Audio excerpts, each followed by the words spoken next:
තෙරුවන් සරණයි හැම දිනාටම. අපි අදත් අපේ සුපුරුදු සදහම් අමුව ආරම්භ කරන්නයි සූදානම. පළමුවෙන් මේ උතුම් ශ්‍රී සද්ධර්මය අවබෝධ කරගෙන ලෝක සත්‍යය කෙරෙහි අප කෙරෙහි කරුණාවෙන් දේශනා කොට වදාළ තථාගත බුදු පියාණන් වහන්සේ ගෞරවයෙන් සිහි කරගෙන නමස්කාර පාඨය තුන් වාරයක් කියලා වන්දනා කරමු. නමෝ තස්ස භගවතු අරහතෝ සම්මා සම්බුද්දස්ස නමෝ තස්ස භගවතු අරහතෝ සම්මා සම්බුද්දස්ස නමෝ තස්ස භගවතු අරහතෝ සම්මා සම්බුද්දස්ස සාදු සාදු සාදු. තෙරුවන් සරණයි. අවසරයි පූජනීය ස්වාමීන් වහන්සේ ඇතුළු හැම දෙනාගෙන්ම අපි කල්යාණ මිත්‍ර පිරිසක් වශයෙන් අපි යන ධර්ම මාර්ගයට උපකාර පිණිස ආධාර පිණිස අපේ දහම් මඟ වඩාත් හොඳින් විවර කරගන්නට අපි මේ විදිහට එකතු වෙලා සදහම් හමුවක් පවත්වනවා. විශේෂයෙන් මේ කාලය අපි වැඩිපුර නිවෙස් වලට වෙලා ගත කරන කාලයක් බවට පරිවර්තනය වෙලා තිබෙනවා. ඉතින් එයින් වඩා වැඩි ප්‍රයෝජනයක් ගැනීම සඳහා ඒ වගේම අපි දැනටමත් අවතීර්ණ වෙලා තිබෙන මේ ධර්ම මාර්ගය වඩාත් හොඳින් විවර කර ගන්නට දරන ප්‍රයත්නයක් හැටියටත් සලකලා අපි දිනපතා මේ විදියට සදහම් හමුවක් පවත්වනවා. ඉතින් අවසරයි මහස නන්දා මණිකේ කියන ඒ මහත්මිය ඉතින් මේ විදිහට එකතු වෙලා අපි සදහම් හමුවක් පවත්වනවා. අදත් මේ විදියට ලංකාවේ සිටි නැත්තොත් ලෝකේ විවිධ රටවල ඉන්න නැත්තොත් අන්තර්ජාලය ඔස්සේ ස්කයිප් මාධ්‍යයෙන් මේ සදහම් හමුවට සම්බන්ධ වී සිටින්නේ. අපි මේ ධර්ම සාකච්ඡා දහම් හමු පවත්වන්නේ මා මුලින් මතක් කළා වගේ ධර්ම අවබෝධය පිණිස. ඉතින් මෙය බුදු පියාණන් වහන්සේම ආරම්භ කළ ධර්ම sannivedana කටයුත්ත. උන්වහන්සේ බුද්ධත්වයට පත් වෙලා පළමු කොටම මේ ධර්ම සාකච්ඡාව ආරම්භ කරා 5 දෙනෙක්ගෙන්. ඉතින් ඒ අනුව තවත් 5 දෙනෙක් මේ ධර්මය අවබෝධ කරගත්තා. ඔය විදිහට කරුණාව පෙරදරි කරගෙන මෛත්‍රිය පෙරදරි කරගෙන අපේ ශාසනයේ තිබෙනවා අනිත් අයට ධර්මය තේරුම් කර දීමේ අවබෝධ කර දීමේ උතුම් ප්‍රතිපදාවක්. ඉතින් අපි හැමෝම මේ බුදු පියාණන් වහන්සේ උගන්වපු උතුම් ප්‍රතිපදාවට එන්න ඕන. අපි අවබෝධ කරගෙන තියෙන යම් දහමක් තිබෙනවද? ඒ දහම අනිකාට කරුණාවෙන් මෛත්‍රියෙන් තේරුම් කර දීම, අවබෝධ කර දීම, වටහලා දීම, හුරු පුරුදු කිරීම, ඒ අනුගමනයට මඟ පෙන්වීම, ඒක අපි හැම දිනාටම තියෙන වගකීමක්, යුතුයකමක්. බුදුරජාණන් වහන්සේ අපි සියලු දෙනාටම පැහැදිලි කරලා දීලා තිබෙනවා.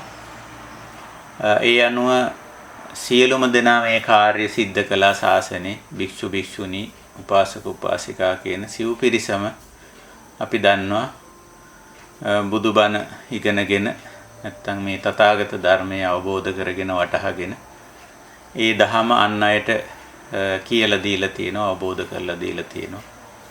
කල්යාණ මිත්‍රත්වයෙන්. ඉතින් අපිත් මේ සිද්ධ කරන්නේ ඒ උතුම් කාර්යය. ඔබටත් පුළුවන් ඔබ අවබෝධ කරගත්ත දහම, තේරුම් ගත්ත දහම තවත් එක්කෙනෙකුට හරි කියලා දෙන්න. එතකොට තමන් ශාසනයේ අන්තිම කෙනා වෙන්නේ නැහැ. බුදුරජාන් වහන්සේ අපට අවවාද කරලා තියෙනවා මේ ශාසනයේ අන්තිම කෙනා වෙන්න එපා කියලා. අන්තිම කෙනා කියලා කියන්නේ තමන් ධර්මය විනය අවබෝධ කරගෙන තවත් කෙනෙකුට එය වටහා නොදුන්නොත්, තේරුම් කරලා නොදුන්නොත් තමන් එහි අන්තිමයා වෙනවා ධර්ම මාර්ගේ. එය නොවිය යුතුයි කියලා බුදුරජාණන් වහන්සේ දේශනා කළා. ඒක නිසා අවම වශයෙන් අපේ ජීවිතේ තව එක්කෙනෙකුට හෝ මේ ධර්ම මාර්ගය අවබෝධ කරලා දෙන්න හැකියාව තියෙනවා නම් අපි ශාසනික වශයෙන් අන්තිම තැනැත්තා වන්නේ නැහැ.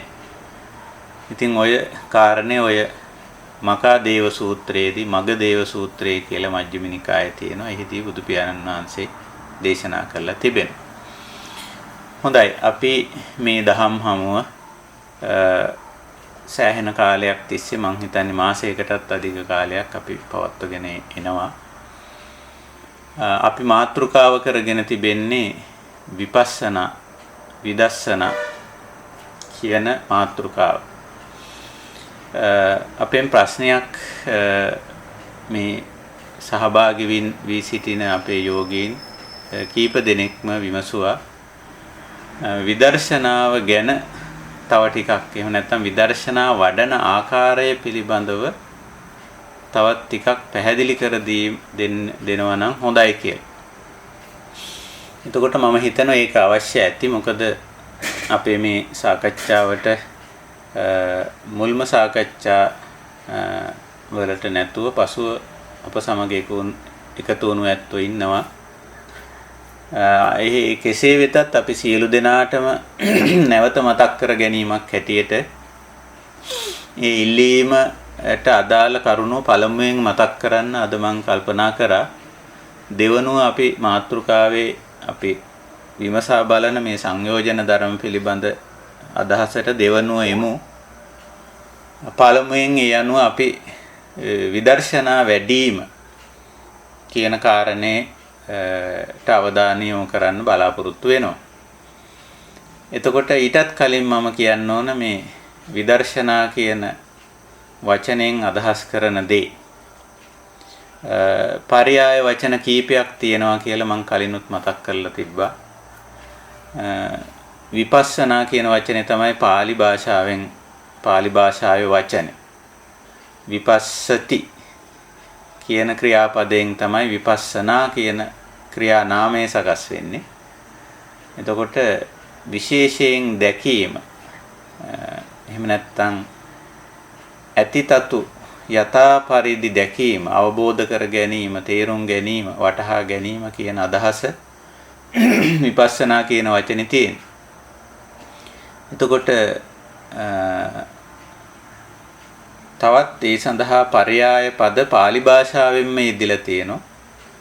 යථා භූත ඥාන දස්සන, සමනුපස්සන, පච්චවෙක්කන ආදී වචනත් යෙදিলা තියෙනවා pāli භාෂාවේ.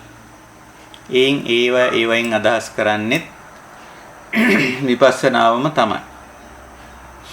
ඊළඟට අපි විදර්ශනා කියන වචනේ යොදනවා. විදර්ශනා කියන වචනේ අපි හුඟක් සිංහලෙන් පාවිච්චි කරන වචනේ. සිංහලේ අපි හුඟක් යොදන්නේ සංස්කෘත භාෂාවේ වචන. පාලි සහ සංස්කෘත භාෂා දෙක අපේ මාතෘ භාෂා හැටියට සලකන්නේ.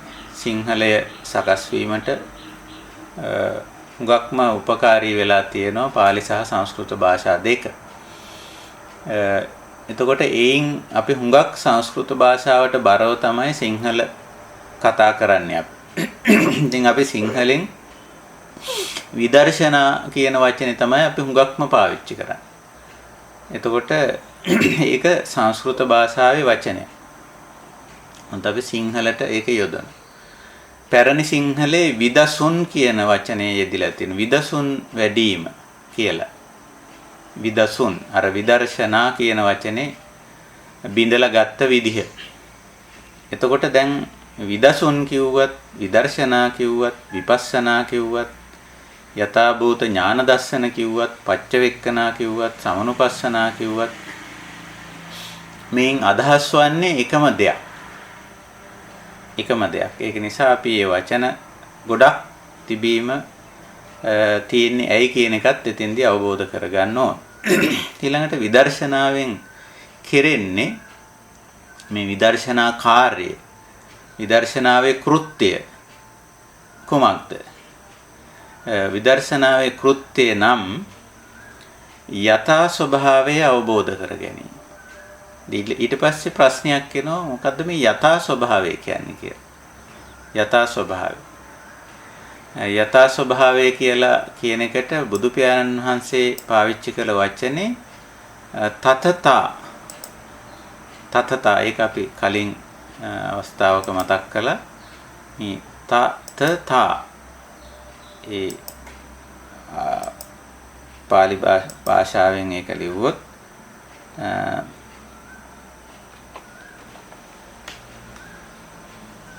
ඔන්න ඔය විදිහට තියෙන්නේ තතතා කියන මේ වචනේ. සංවාද තීර්වය ඔබට දැක ගන්න පුළුවන් වෙයි. තයන්නයි මහ ප්‍රාණ තයන්නයි තයන්න.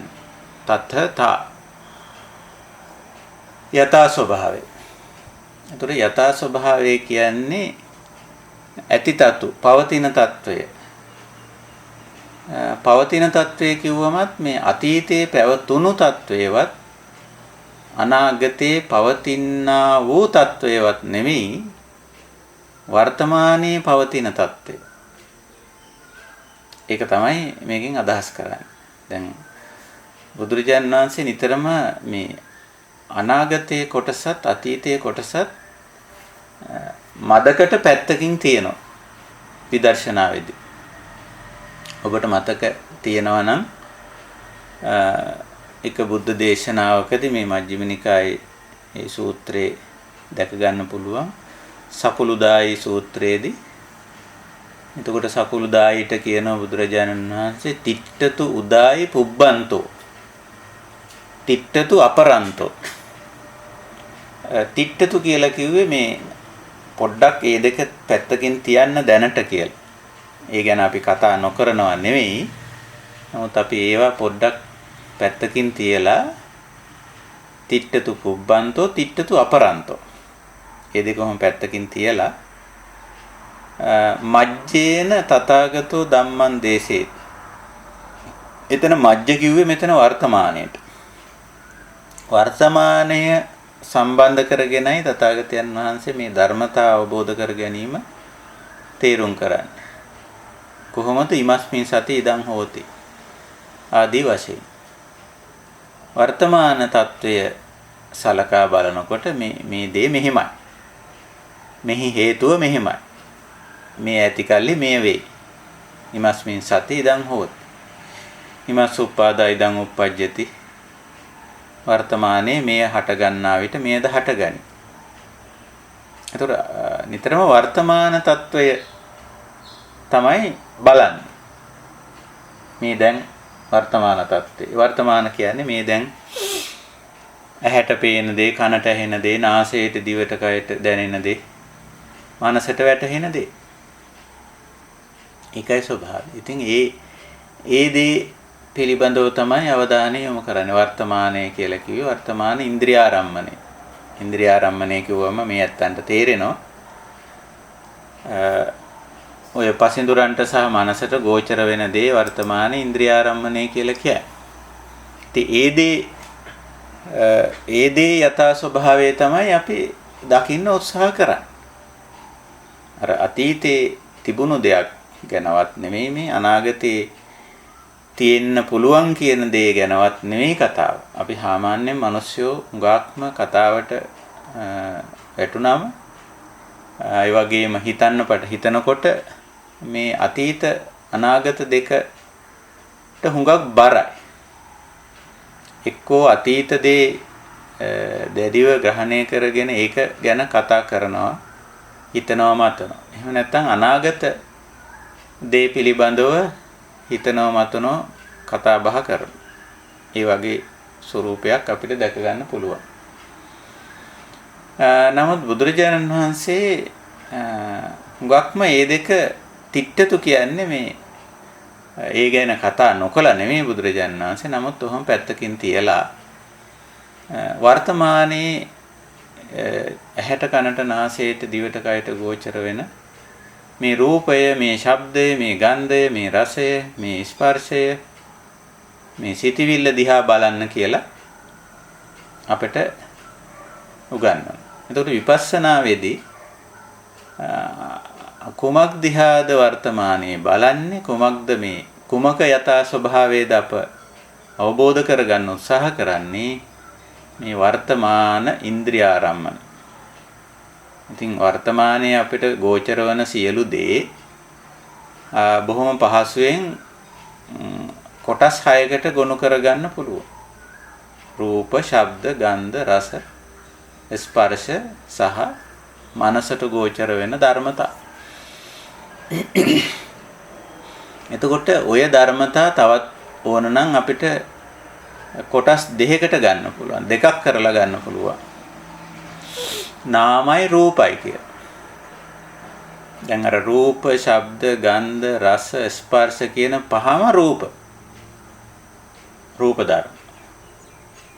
ධම්ම කියන කොටස මනසට ගෝචර වෙන කොටස නාම. එහෙම ගන්න පුළුවන්. ඉතින් නාම රූප විග්‍රහ කරනකොට තවත් විදිහකට විග්‍රහ කරනවා.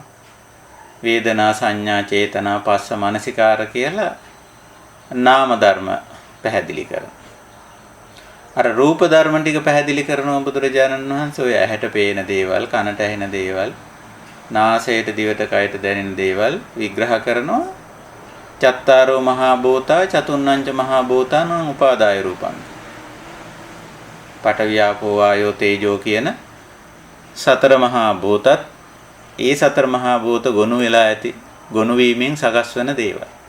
දැන් ඇහැට පේන දෙයක් කියන්නේ සතර මහා භූත එකතු වෙලා සකස් වුණු යම්කිසි දෙයක්. දිගක් පළලක්, කුසක් මහතක්, වර්ණයක්, හැඩයක්, හැඩතලයක් තියෙන දෙයක්. හැබැයි ඒක රූප ධර්මයක්. සතර මහා භූත ගොනු වීමෙන් සකස් වෙච්ච දෙයක්. කනට ඇහෙන දේ කියන්නේත් එහෙම දෙයක්. සතර මහා භූත වලින් සකස් වෙච්ච දෙයක්. ඒකේ ශබ්දයක් තියෙන්නේ, රිද්මයක්, තාලයක් තියෙන්න පුළුවන්.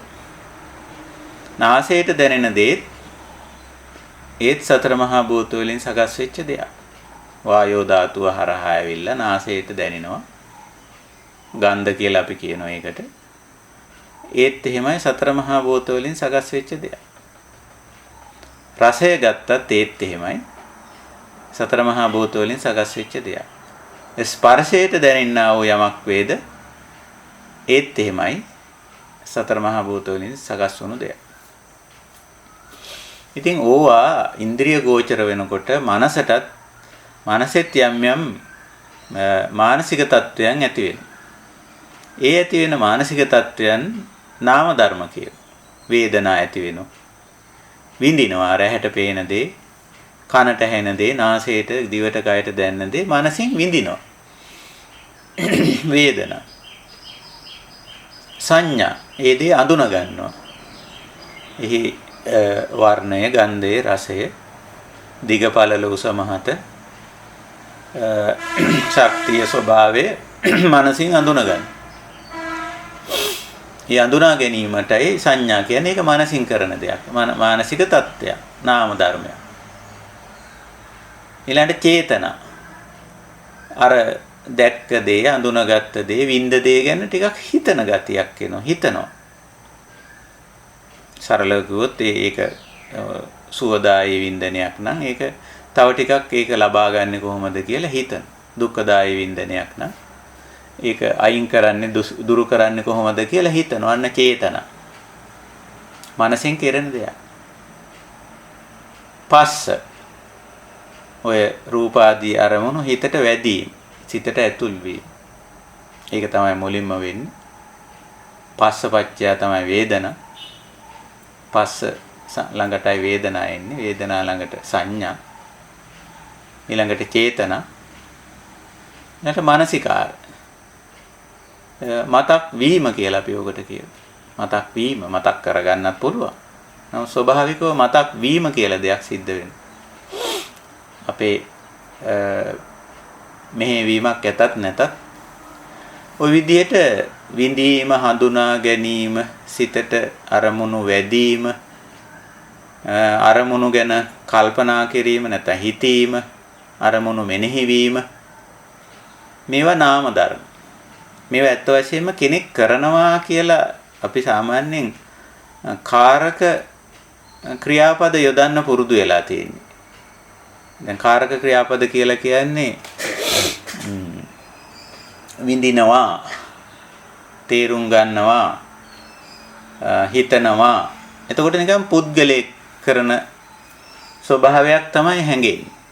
නමුත් ඇත්තටම මේ නාම ධර්ම කියන ඒවා මේ පුද්ගලයෙක් කරනවා කියන ස්වභාවය නෙමෙයි මූලික වශයෙන් මේවයි තියෙන්නේ. හේතුඵල ධර්මානුකූලව මේවා සිදු වෙනවා. දැන් විඳිනවා කියන දේ අපිට දැන් පාවිච්චි කරන්න වෙලා තියෙන්නේ කාරක ක්‍රියාපදයක්. ඒ කියන්නේ කර්තෘ කරන්නෙක් සිටිනවා කියන අදහසින් ඕක හරියට ඕකට සිංහලෙන් යොදන්න හොඳ වචනයක් නැහැ අතනම. විඳීම සිදු වෙනවා කියලා අපිට කියන්න වෙන්නේ ඕකට. ඇසීම සිදු වෙනවා. හඳුනා ගැනීම සිදු වෙනවා. මේක හේතුඵල ධර්මානුකූලව සිදු වෙනවා. දැන් සිදු වෙන ආකාරයත් අපේ ධර්මෙ පෙන්නනවා. පටිච්ච. පටිච්ච කියන්නේ නිසා කියන එකනේ. චක්කුංච පටිච්ච රූපේච uppajjati චක්කු විඥානං තින්නම් සංගති පස්සෝ පස්සපච්චය වේදනා. බලන්න හැමතැනම මේ කරන්නේ ගැන කතාවක් නැහැ. කරන්නේ ගැන කතාවක් නැහැ. බුදු වහන්සේ මේවා විස්තර කරන විදිහ බලන්න කර්තෘකාරක විදිහට මේවා විස්තර කරන්නේ නැහැ. නිතරම කෙරෙන දෙයක් විදිහට පටිච්ච නිසා හේතුඵල ධර්මතාවය තමයි අපි එතන ගැඹුරින් තේරුම් ගන්න ඕනේ. දැන් මේ විපස්සනාව ගැන මම පොඩ්ඩක් විස්තර කරන්නේ. එතකොට විදර්ශනාවේදී අපි මේ ස්වභාවය නැත්තම් මේ නාම රූප ධර්මයන්හි යථා ස්වභාවය පැහැදිලි කරනෝ කරුණු පහකින්. අතේ ඇඟිලි පහ වගේ කියලා මම කලින් අවස්ථාවේ ටික මතක් කරා. අනිච්චතා, අනත්තතා, විපරිණාමතා, සමුදය වයතා, පටිච්ච සමුප්පන්නතා කියන එක. එයින් මම මේ පටිච්ච සමුප්පන්නතාව පොඩ්ඩක් මේ දකින්න ඔය ඇත්තන්ට උත්සාහ කරවන්නේ මේ. හේතුඵල ධර්මතාව ක්‍රියාත්මක වෙන හැටි. එතකොට දැන් අපි දකිනවා විඳිනවා අඳුන ගන්නවා හිතනවා මෙනෙහි කරනවා කිව්වම කෙනෙක් කරනවා වගේ අදහසක් තමයි අපිට එන්නේ. නමුත් මෙතන කෙනෙක් කරනවාට වඩා තියෙන්නේ මෙතන කෙරෙනවා කියන ස්වභාවය තියෙන්නේ. පටිච්ච සමුප්පන්න ධර්මතාවයක් ඒක. වේදනාව අපි කියන්න පුරුදු වෙනවා අපි විඳිනවා නේ මම දුක් විඳිනවා කියලා ඔන්න කියන. දැන් අපි සරල උදාහරණයක් ගමු. මේ දවස්වල හුඟක් අය ඉතින් කියනවා අපිට අයියෝ හරි දුකක් මේ විඳිනවා අපි මේ දවස්වල මේ ගෙවල් වලට හිර වෙලා එහෙමයි මේමයි කියලා ඔහොම කියනවා කතා කරනකොට. එතකොට මේක තමන් සකස් කරගෙන විඳිනවා වගේ දෙයක් තමයි නිකන් එතන හැංගෙන්නේ. විඳිනවා. නැත්තම් යම් සැපයක් විඳිනකොට තමන් ඒක විඳිනවා කියන. ඇත්ත වශයෙන්ම මෙතන වෙන්නේ පටිච්ච සමුප්පන්නයක්. පටිච්ච කියන එකේ සිංහල වචනේ නිසා කියන එක. සමුප්පන්න කියන්නේ හට ගන්නවා කියන එක. නිසා හට ගන්නා වූ තත්ත්වයක් තියෙනවා. හැම තැනකම අපිට මේවා දකින්න ලැබෙන්නේ හොඳට වර්තමාන අරමුණට හිත යොමු කරොත් නිසා හට ගන්න. දැන් මේ දැන් Tamanට පේන දේ අපි හැමෝටම පේනවා මේ වෙලාවේ. එතකොට පේන දේට හිත යොමු කරොත් මම මේ බලනවද පේනවද? බලනවද පේනවද? එතකොට බලන නිසා පේනවද? පේන නිසා බලනවද? මේක ටිකක් හරි සියුම් කාරණයක්. අපේ කටුකුරුන්දේ ඥානানন্দ හාමුදුරුවෝ ඔකට පටිච්චසමුප්පාද ධර්මතාව විස්තර කරන තැනක මේ ඒ දණ්ඩ උඩ බල්ලා කියලා ලස්සන උපමාවක් කියලා තියෙන. දැන් බල්ලෙක් ඒ දණ්ඩේ යනකොට එයාට වතුරේ පේනවා. බල්ලෙක් නේ අපි යනකොට කියලා හිතමු. එතකොට අර පිළිබිඹුවක් පේනවා. එතකොට මේ ඒක දිහා බලනවාද? ඒක පේනවාද? බලනවාද? බලන නිසා පේනවාද? පේන නිසා බලනවාද? එතකොට නිතරම අපි ටිකක් බලනවා කියන පැත්තට බරයි. ඒ කියන්නේ කතෘ කරන්නාගේ පැත්තට බරව අපි යන්නේ. ඒ මොකද අර අපේ තියෙන අර අත්ත් සංඥාව. මෙතන මම කියලා කෙනෙක් ඉන්නවා, මම බලනවා. අරයා කියලා කෙනෙක් ඉන්නවා, එයා බැලුවා. මම විඳිනවා, එයා විඳිනවා. ඔහොම පුද්ගලයාට නැඹුරුතාවයක් සහිතව තමයි මේ ධර්මතා හුඟක් තේරුම් අරගෙන තියෙන්නේ. එතකොට අර යථා ස්වභාවයෙන් දැකීමක් සිද්ධ වෙන්නේ නැහැ. පුද්ගලයා ඉදිරියට දාගෙන තමයි මේක තේරුම් කරගන්නේ. එහෙම නෙමෙයි බුදු පියාණන් වහන්සේ මේක තේරුම් කරන්නේ.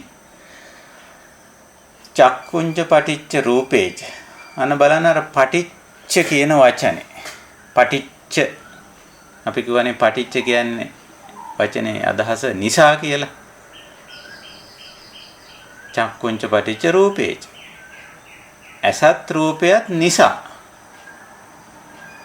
ඒ ධර්මතා දෙක, ඒ රූප ධර්ම දෙක යම් මොහොතක මුණ ගැහෙන්න පුළුවන්.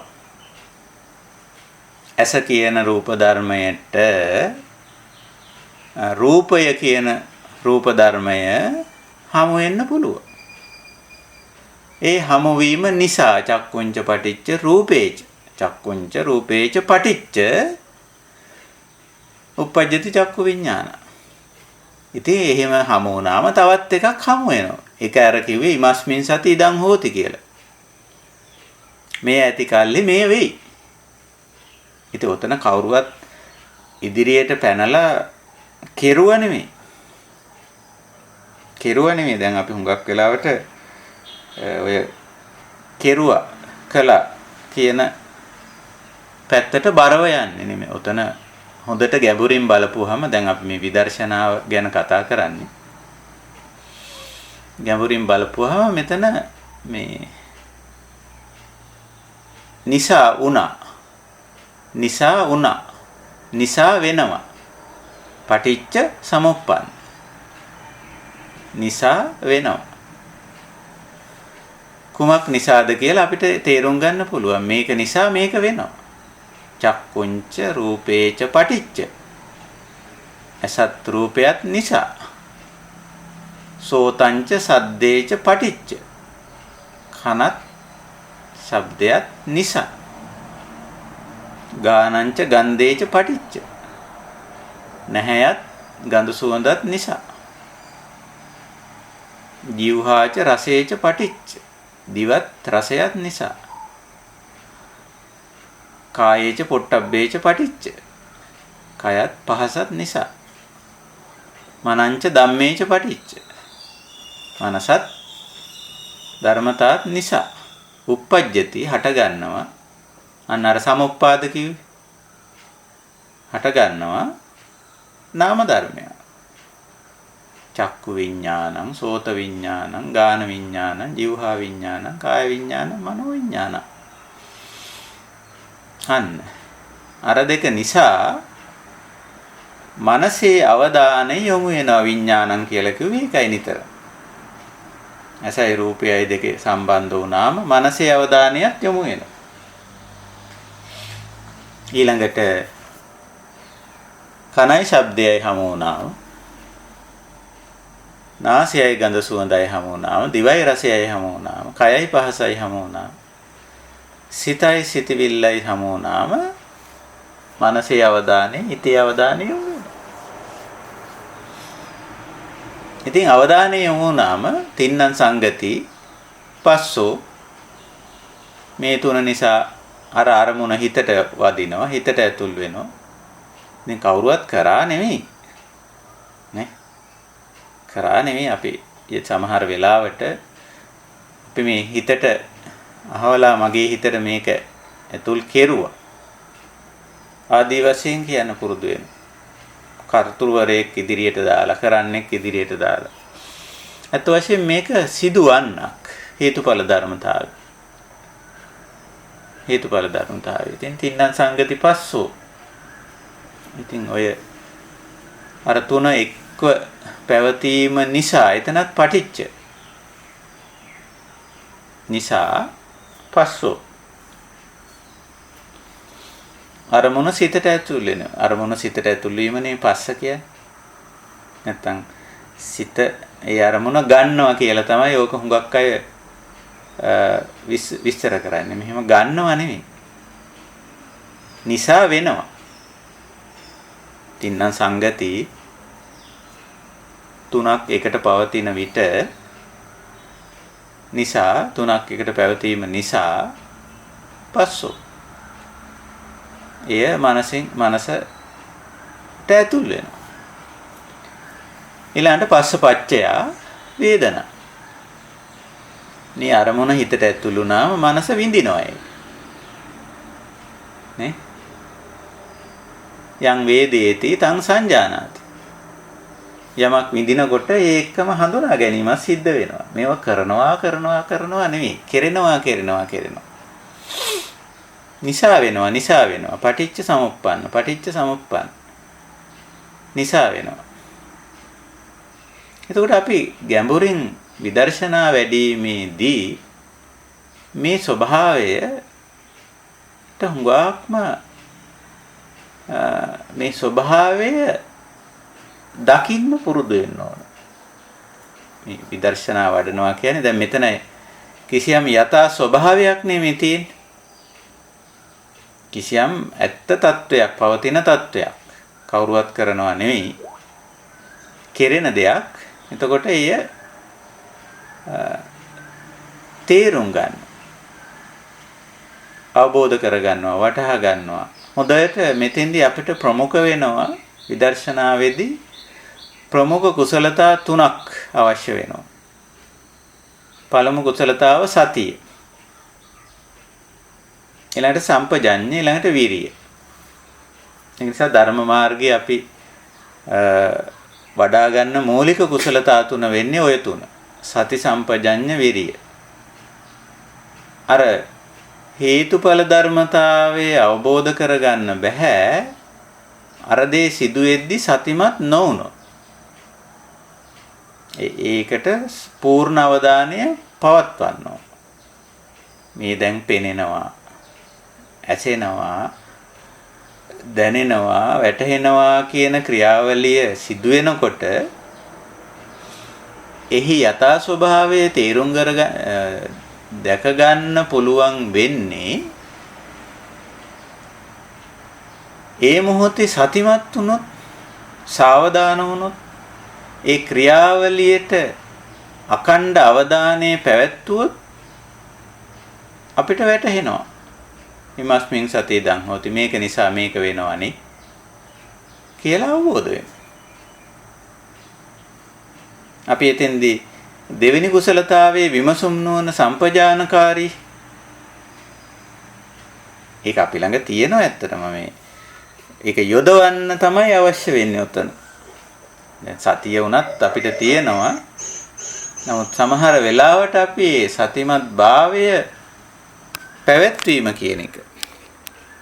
ඒ කියන්නේ සිහිය යෙදීම කියන කාරණේ සමහර වෙලාවට අපි කරන්නේ නැහැ. සතිපට්ඨාන. ප ဋ ාණ කියන වචනේ අදහස් කරන්නේ අර වර්තමාන මොහොතේ සතිමත් බව යෙදීම කියන එක.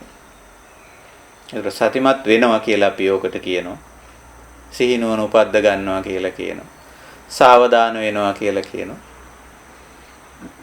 බුදු පියාණන් වහන්සේ පාවිච්චි කර වචනේ සතිපට්ඨාන. ප ဋ ාණ කියන්නේ අර පවත්වනවා කියන එක වර්තමාන මොහොතේ.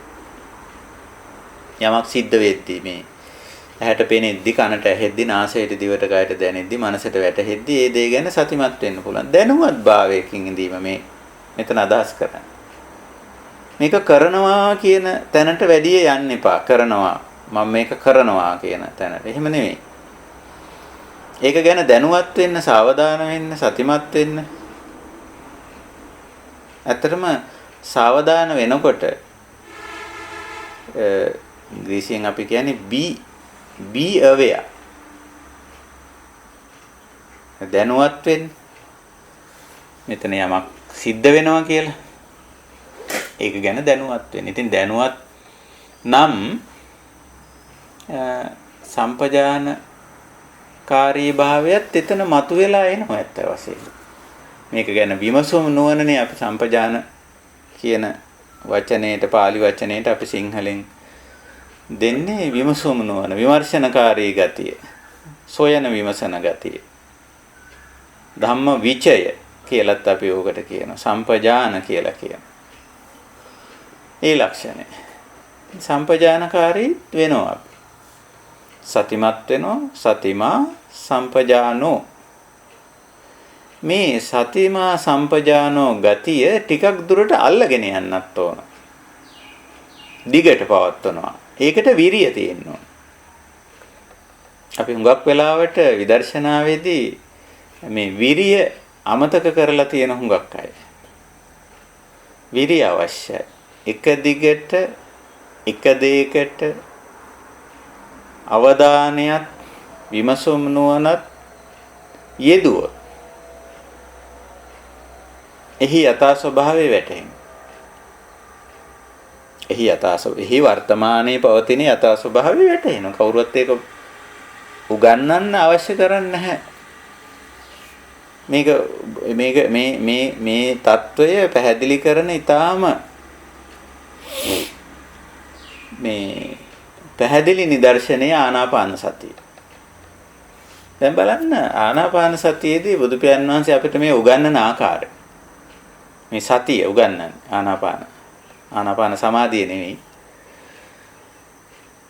තමන්ගේ හුස්මට සාවධාන වෙන්න කියලා. ඉතින් හුස්ම කියන්නේ හුස්ම ගන්නව නෙවෙයිනේ අපි. අර කලින් කිව්වා වගේ ඒක පටිච්ච සමුප්පන්නය. ආස්වාස ප්‍රස්වාසය කියන්නේ පටිච්ච සමුප්පන්නය. හේතුඵල ධර්මතාවය. ඉතින් ඕක සිදු වෙන වර්තමානයේ උකට සාවධාන වෙන්න කියන. සතෝව සිහියත් එක් වෙන්න. ඉතින් දිගටම අඛණ්ඩව අවධානය යොමු කරගෙන ඉන්නකොට මේ හුස්මේ වර්තමාන ස්වභාවය වැටහෙනවා. දැන් පවතින ස්වභාවය. දීගං වා දිගණං ඒ බව වැටහෙනවා. රස්සං වා කොටණං ඒ බවත් වැටහෙනවා. ඒ කවුරුවත් කියලා දෙන්න අවශ්‍ය නැහැ. ඇයි? අවධානයයි විමසුම් නුවණයි දෙක යෙදිලා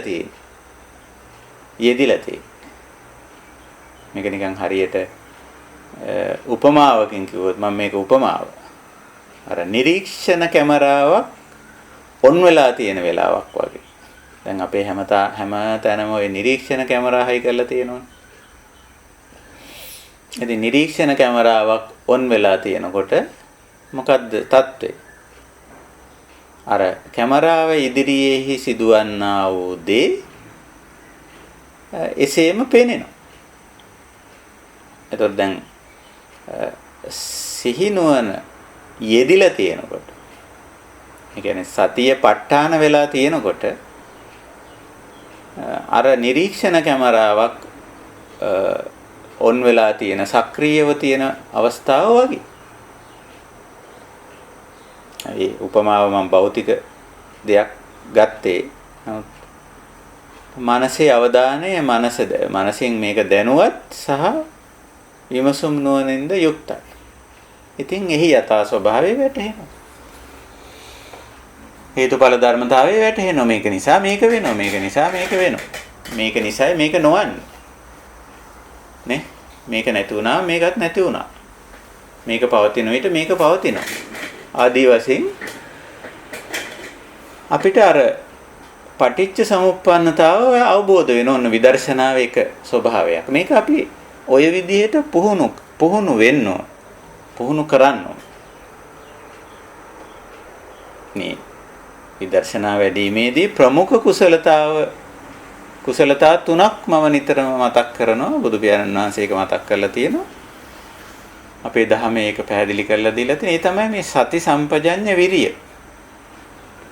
ඔය සතිපට්ඨාන දේශනාවේදී බලන්න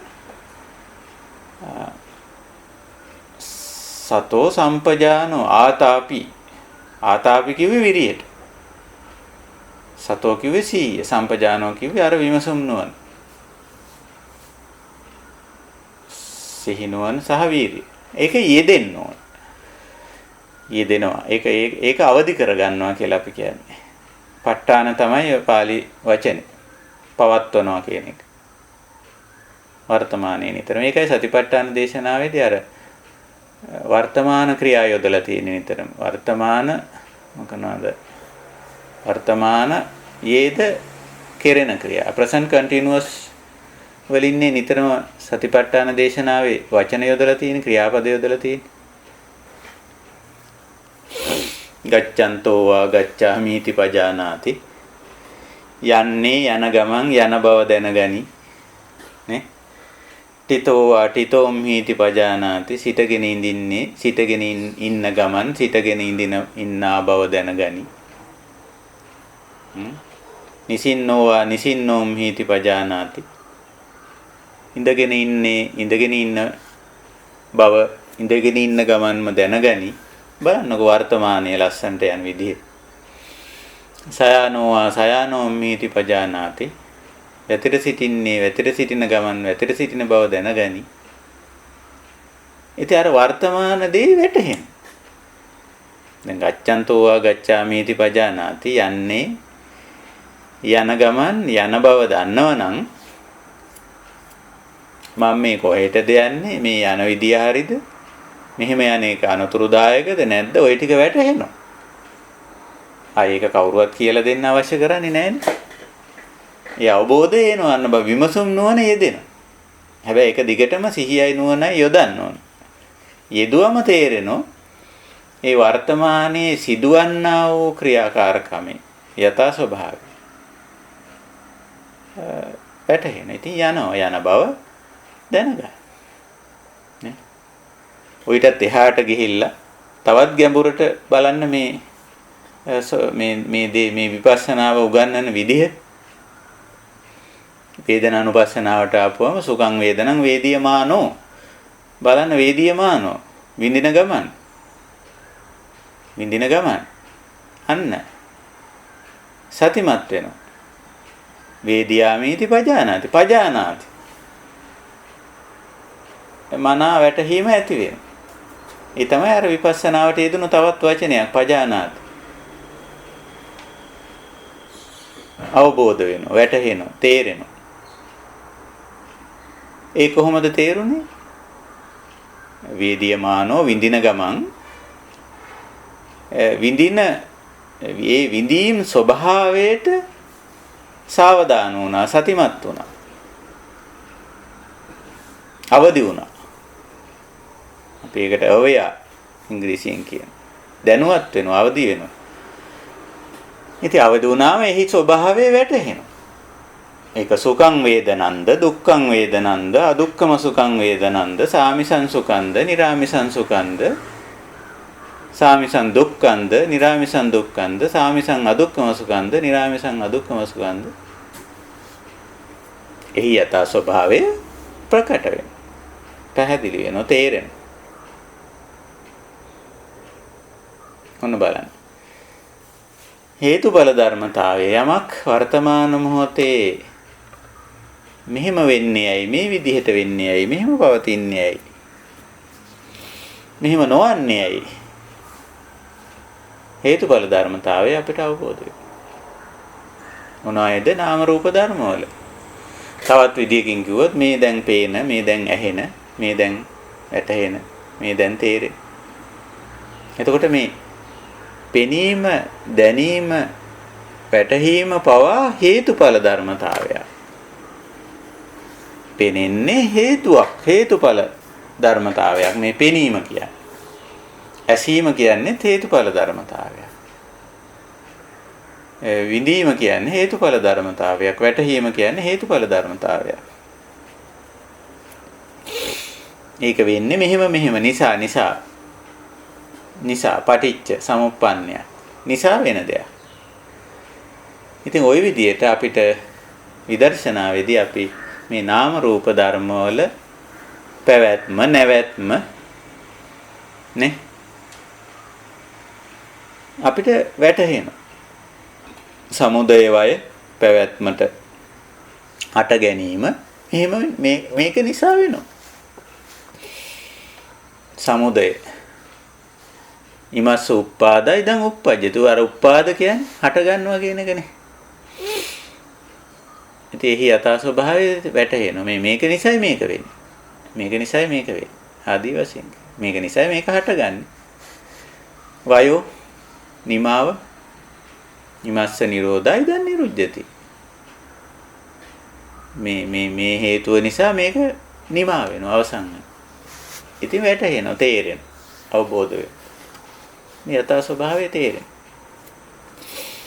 යථා ස්වභාවය අවබෝධ කර ගැනීමනේ විපස්සනාව කියලා කියන්නේ. ඉතින් අපි අපෙන් හුඟක්ම ඇහුවේ මේ ප්‍රශ්නේ මතු කරේ විදර්ශනාව වඩන්න තව ටිකක් කියලා දෙන්න කියලා. ඉතින් 아무තු මහා බරපතල දෙයක් හැටියට මේක ගන්න එපා මේ විදර්ශනා වැඩිම කියන එක. හැබැයි තමන් සතිමත් භාවයට වර්ධනය කරගෙන තියෙන්න ඕන මූලික වශයෙන්. ඊට පස්සේ කරන්නේ ඔය ඒකනේ බුදුරජාණන් වහන්සේ සතිපට්ඨාන දේශනාවේදී මුලටම සතියට අදාළ කමඨහන් තුනනේ පැහැදිලි කරේ. සතිය වඩා ගන්න කමඨහන් තුන. ආනාපානයේ ඇසුරෙන් සතිය වඩා ගන්න. ඉරියාපත ඇසුරෙන් සතිය වඩා ගන්න. එදිනෙදා වැඩ ඇසුරෙන් සතිය වඩා ගන්න. මේ කමඨහන් තුන බලන්න. ආනාපාන සති, ඉරියාපත සති, සම්පජඤ්ඤ සති. ওই පබ්බ තුනෙන් ආනාපාන පබ්බේ, ඉරියාපත පබ්බේ, සම්පජාන පබ්බේ කියලා මුලටම තියෙන කමඨහන් තුන බලන්න. මේ තුනෙන් අපට ඉගැන්නුවේ පළමු කොට සතිය දියුණු කරගන්න. මේ සාවධාන බව ඇති කරගන්න පුළුවන්. ඉතින් සාවධාන බව ඇති කරගත්ත කෙනා මොනවටද සාවධාන වෙන්නේ? වර්තමාන අරමුණට. වර්තමාන අරමුණ කියන්නේ මේ දැන් පේන දේ, මේ දැන් ඇහෙන දේ, මේ දැන් නාසයට දිවට කයට දැනෙන දේ, මේ දැන් මනසට වැටහෙන දේ, නැත්නම් හිතට මතක් වෙන දේ. අපි හිතමු මතක් වෙන දේ කියලා උදාහරණයක් හැටියට. මේ මතක් වෙන්නේ දැන්නේ. මතක් වෙන්නේ දැන්. සමහරට අතීත සිද්ධියක් වෙන්න පුළුවන්. නමුත් මතක් වෙන්නේ දැන්නේ. මතක් වීම කියන එක වර්තමානයිනේ. සිද්ධිය අතීත වෙන්න පුළුවන්. මතක් වෙන්නේ දැන්.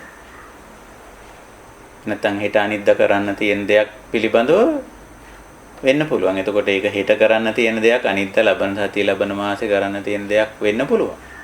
මතක් වෙන්නේ දැන්නේ. එතකොට මේක වර්තමානයි.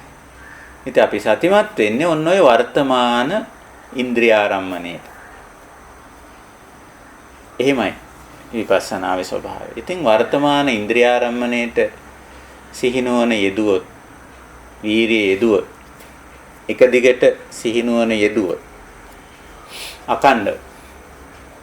ඉතින් වර්තමාන ඉන්ද්‍රියාරම්මණයේ යථා ස්වභාවය අපිට ප්‍රකට වෙනවා. යථා ස්වභාවය කිව්වේ මේ අනිත්‍ය ස්වභාවය, අනාත්ම ස්වභාවය, පරිණාම ස්වභාවය, සමුදය වය, පටිච්ච සමුප්පන්න ස්වභාවය. ඉතින් පටිච්ච සමුප්පන්න ස්වභාවය තමයි මම ওই ටිකක් පැහැදිලි කරේ.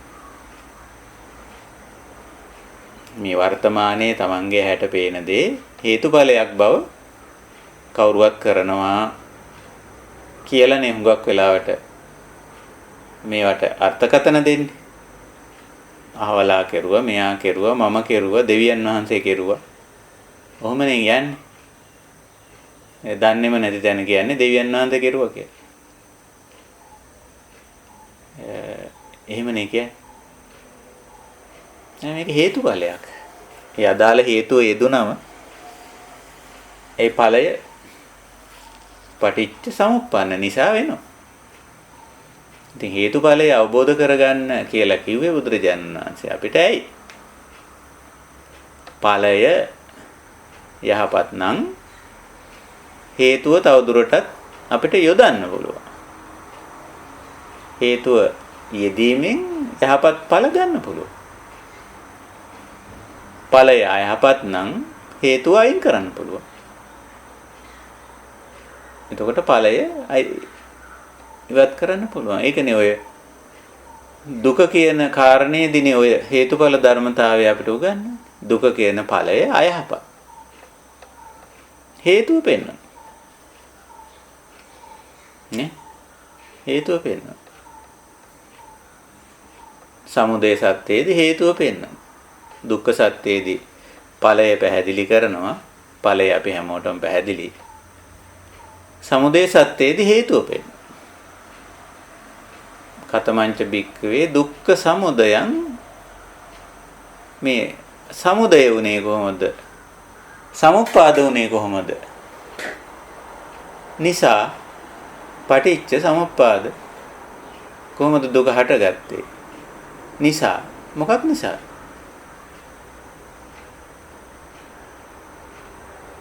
සමුදය සත්‍යයේදී පැහැදිලි කරන නිසා. මේක නිසා මොකද්ද?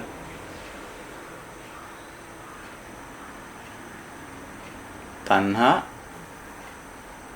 මේ තණ්හාව නිසා දුක හටගත්තා. නේ? යායන් තණ්හා පෝනෝ භවිකා නන්දි රාග සාගත. తත්‍ර తත්‍රාබිනන්දිනී සේයති ඉදං කාම තණ්හා භව තණ්හා විභව තණ්හා. තණ්හාව ඇති කල්ලි දුක ඇත. නිසා පටිච්ච සමුප්පන්නයක් දුක.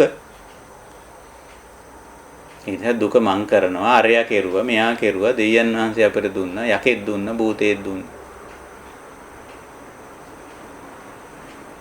නැත්තම් තමන්ගේ අම්මා දුන්නා තාත්තා දුන්නා දරුවෝ දුක දෙනවා. ස්වාමි පුරුෂයා දෙනවා භාර්යාව දෙනවා. ඔහොමනේ ඉතින් අපි කියන්නේ. ඔහොම තමයි කියන්නේ. නමුත් බුදුරජාන් වහන්සේ දුක ඔය කවුරුවත් දෙන එකක් හැටියට නෙමෙයි කියන්නේ. සමුදය. ඉමස්මින් සති ඉදං හෝති. මේ නිසා මේ වෙනවා. ඉතින් අපි හොඳට බැලුවොත් සිහිනුවන යෙදුවොත් දුක විදර්ශනා කෙරුවොත් මේ දුක්ඛ ස්වභාවය කියලා අපි කියන දේවල් හොඳට විදර්ශනා කෙරුවොත් ඒ දුක්ඛ ස්වභාවයට හිත යොමු කරොත් සතිය ප ဋ ාණය කරොත් සිහිය පැවැත්වුවොත් අපිට මෙහි හේතුඵල සම්බන්ධය දකින්න පුළුවන්. මේක නිසා මේක වෙනවා කියලා. නිසා වෙනවා. පටිච්ච සමුප්පාද ලක්ෂණය අපිට දකින්න පුළුවන්. හේතුව දක ගන්න පුළුවන්. එහෙනම් දුකෙන් මිදීමට අවශ්‍ය කෙනාට හේතුව අයින් කරන්නත් පුළුවන්. නේ? මොන විදිහට විදර්ශනාවේදී අපි කරන්නේ හොඳට සිහිනුවන අවදි කරගන්නවා.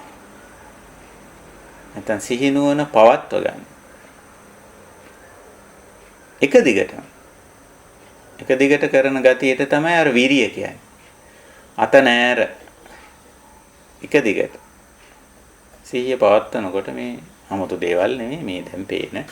ඒක වැටහෙනවා, තේරෙනවා, අවබෝධ වෙනවා. මේ වැටහීම, තේරීම, අවබෝධ වීම විපස්සනා ඥාන විශේෂයෙන් දැකීම තුල වැටහුණු දේ ඒකයි විපස්සනා ඥාන කියන්නේ. මේ විපස්සනා ඥාන විශේෂයෙන් දැකීම නිසා වැටහුණු දේ මොකද්ද? මේ පටිච්ච සමුප්පන්න ස්වභාවය, අනිත්‍ය ස්වභාවය, අනාත්ම ස්වභාවය, විපරිණාම ස්වභාවය, සමුදය වය ස්වභාවය.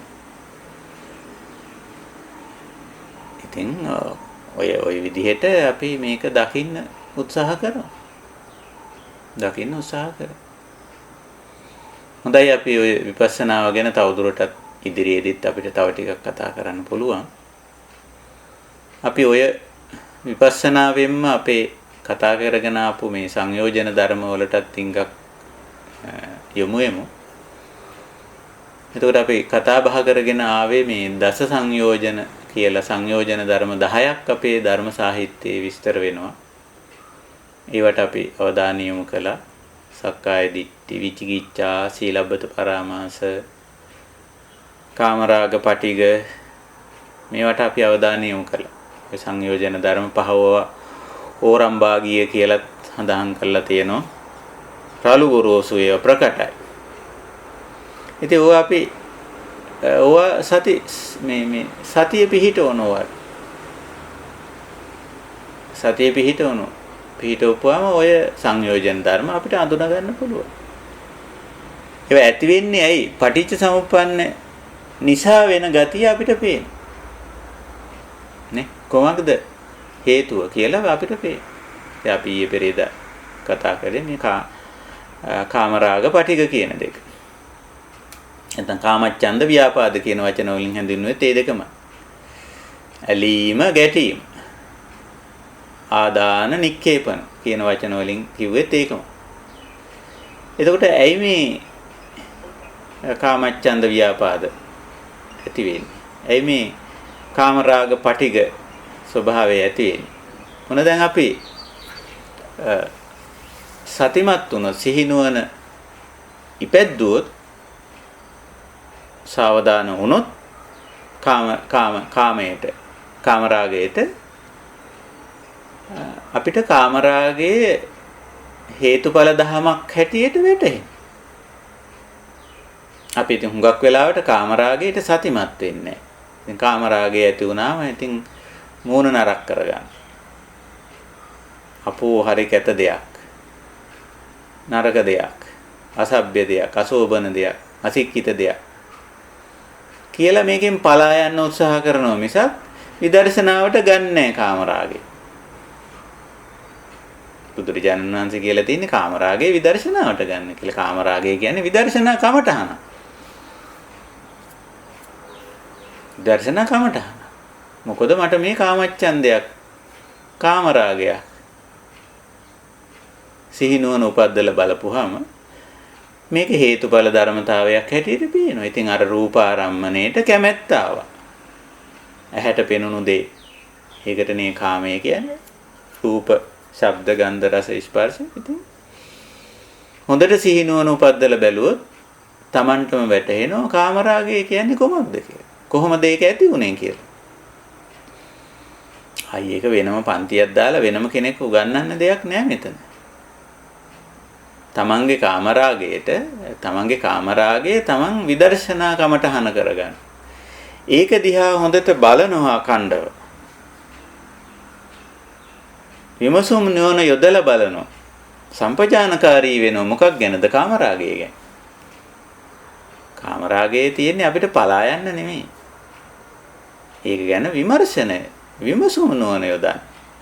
තනියෙන් බැරි නම් ළඟ ඉන්න කෙනත් අල්ලගන්න එක. බලන්නකෝ මේ කාමරාගේ. මට මෙහෙම කාමී අදහසක් ඇති වුණා. ඉතින් කල්යාණ මිත්‍ර මට්ටමේදී ඕක කියන්න බැරි නෑ. පුළුවන්. ඉතින් ඔය ඕනතරම් එවැනි සිද්ධි තියෙන්නේ. ආනන්ද හාමුදුරුවෝ රාහුල් හාමුදුරුවෝ පින්ඩපාත යනකොට පිටිපස්සේ යන රාහුල් හාමුදුරුවෝ කියනවා ස්වාමීනි මට කාමරාගයක් ඇති වුණා. එහෙමද රාහුල? එහෙනම් පොඩ්ඩක් නවතිමු. පින්ඩපාත යන එක නතර කරලා. දෙන්නත් එක්ක මොකද කරේ? විදර්ශනාවට බැස්සා. පින්ඩපාත යන එක නතර කරලා. ඉතින් පිටිපස්සේ යන රාහුල හාමුදුරුවෝ කියන මට කාමරාගයක් ඇති වුණා. ඉතින් කාමරාගය කියන්නේ හංගන්න ඕන එකක් නේ. අපි පුරුදු කරලා තියෙන්නේ මේවා විදර්ශනාවට ගන්න නෙවෙයි හංගගෙන ඉන්නේ. ඉතින් කවදාවත් මේකේ යථා ස්වභාවය අවබෝධ වෙන්නේ නැහැ. මේක ප්‍රහාණය කරගන්න ඉඩක් හම්බෙන්නේ ඇයි? හංගගෙන ඉන්නෝ කාමරාගේ. අපේ සම්ප්‍රදාය එහෙම නෙවෙයි. ආර්ය සම්ප්‍රදාය එහෙම නෙවෙයි. මේක විවෘත කරන. Tamanට තනියෙන් මේක විවෘත කරගෙන මේක දිහා සිහිය පවත්වලා මේකේ යථා ස්වභාවයේ තේරුම් අරගන්න අමාරු නම් කල්යාණ මිත්‍රයත් අල්ලගන්න. මෙන්න බලන්නකො මට ඇතිවෙච්ච කාමරාගය. මෙන්න මට ඇතිවෙච්ච පටිඝය. මෙන්න මට තරහක් ආවා. ඉතින් කල්යාණ මිත්‍රයත් එක්ක එකතු වෙලා විදර්ශනාව කරන මොකක් ගැනද? කාමරාගය ගැන. මොකක් ගැනද? පටිඝය ගැන. ඉතින් බලනවා. හොඳට සතිමත් වෙලා බලනවා මේ කාමරාගේ මොකක් ගැනද? ඔන්න පටිච්ච සමුප්පන්නයක් විදියට පේනවා. අහවල් එක නිසා මේක වුනේ. ඉමස්මින් සති ඉදං හෝති. කාටවත් චෝදනා කරන්න දෙයක් නැහැ මෙතන කාමරාගය ගැන. පටිඝය ගැන. එතකොටම පේනවා චක්කුංච පටිච්ච රූපේච. උප්පජ්ජති චක්කු විඥානං තින්නං සංගති පස්සෝ පස්සපච්චය වේදනා. ඇහැට මගේ මේ දේ පෙනුණා. ඇහි අවධානය ගියා. මනසේ අවධානය ගියා. එහි ගිහිල්ලා ඒක වින්දා.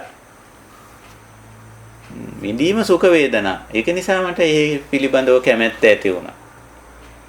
කැමැත්ත ඇති වෙලා දැන් හිත ඒ පැත්තට බැහැලා වැටිලා නැමිලා. ඒක උනේ රාහුල හාමුදුරුවෝ. මේ රාහුල හාමුදුරුවෝ බොහොම තරුණ වයසේ වෙච්ච දෙයක්. ආනන්ද හාමුදුරුවොත් එක්ක පින්ඩපාතේ. ඉතින් යන ගමන් වුණා. ඉතින් සිහිනුවණින් ඉන්න නිසා තමන්ගේ කාමරාගය දැක්කා. කාමරාගය හැංගුවේ නැහැ. ඉස්සරහින් යන කල්යාණ මිත්‍රයාට කිව්වා පොඩ්ඩක් ඉන්නවම ඉන්න. ඇයි? මට මේ කාමරාගය ඇති වුණා. එහෙමද? ආනන්ද හාමුදුරුවෝ කිව්වේ නැහැ. අපෝක මහ කැත දෙයක්. මොන අසික්කිත දෙයක්ද? එහෙම කතා කරේ නැහැ. එහෙනම් රාහුල අපි කාමරාගයේ දිහා බලමු පොඩ්ඩක් පින්ඩපාත යන එක නතර කරලා. ඉතින් එතනම ඒක දුරු කරගන්න ඒකේ ආදීනවය හොඳට මෙනෙහි කරලා ඒක බලලා දෙන්නත් එක්ක ඒක දුරු කරගන්න පුළුවන්. දුරු කරගෙනමයි පින්ඩපාතේ. ඒතර බලන්න අපි පුරුදු වෙලා තියෙන්නේ අපි විපස්සනාව කරන්නේ ඇත්තට. බොහෝ වෙලාවට. අපි මේ කාමරාග පටිගාවම තරහක් ආපුවම ඕක හංගගෙන ඉන්නේ. හංගගෙන ඉන්න දෙයක් නෙමෙයි තියෙන්නේ. පටිගය කියන්නේ ව්‍යාපාදය කියන්නේ කමඨහන. විදර්ශනා කමඨහන. ඕවා ඉතින් ඕන තරම් අපිට මේවා තියෙන. ඒව දිහා බලන්න. තරහක් ආපුවා මේ තරහ දිහා බලන්න. අනිත් එක්කෙනාටත් පොඩ්ඩක් කියන්න මට තරහ ගියා. ඇයි ඕක කියන්න ලැජ්ජද? එහෙම දෙයක් නෑ. මේක හේතුඵලයක් නේ. හේතුඵලයක් නේ. ඉතින් බලන්න පුළුවන්. ඉතින් අපි පහුගිය ටිකේම ඕවා ගැන කතා කරේ. ඕවා දැන් අපි විදර්ශනාවට ගන්න ඕනේ. විමසුම් නුවණ යොදන්න ඕනේ. මොනවා ගැනද? මේ නාම ධර්ම මේවා නාම ධර්ම ඇති වෙන. මේවා හේතුඵල. පටිච්ච සමුප්පන්න මේවා. යම් හේතු නිසා වෙන දේවල්. පටිච්ච සමුප්පාද ධර්මතා මේ. ඉතින් අපි හොඳට විමසුවාම මේකේ හේතුව හොයන්න පුළුවන්. එහෙනම් අපිට හේතුව අයින් කරන්න පුළුවන්. නේ? අර ඇහැට පෙනුණු දේ සුඛ සංඥාව ඇති කරගත්ත නිසා කාමරාගය ආවා. ඉතින් අපි බලමු මේ ඇහැට මගේ ඇහැට පෙනුණු දේ, කනට ඇහෙන දේ, නාසයට දිවට කයට දැනෙන දේ ඇත්ත වශයෙන්ම සුවදායී දෙයක්ද? ඒ සුවදායී බව දිගටම තියෙනවද? ඒ කියන්නේ වෙනස් වෙන්නේ නැතුව එහෙමම තියෙනවද? ඉතින් ඔහොම ටිකක් විමසුම් නුවණ යෙදුවම අපිටම තේරෙනවා මේ ඇහැට පේන දේ කෙරෙහි කාමරාගය ඇති කර ගැනීම. කනට ඇහිච්ච දේ කෙරෙහි කාමරාගය ඇති කර ගැනීම. නාසයට දිවට කයට දැනුණු දේ කෙරෙහි කාමරාගය ඇති කර ගැනීම නිෂ්ඵල බව වැටහෙනවා. කවුරුවත් කියලා දෙන්න අවශ්‍යම නැහැ.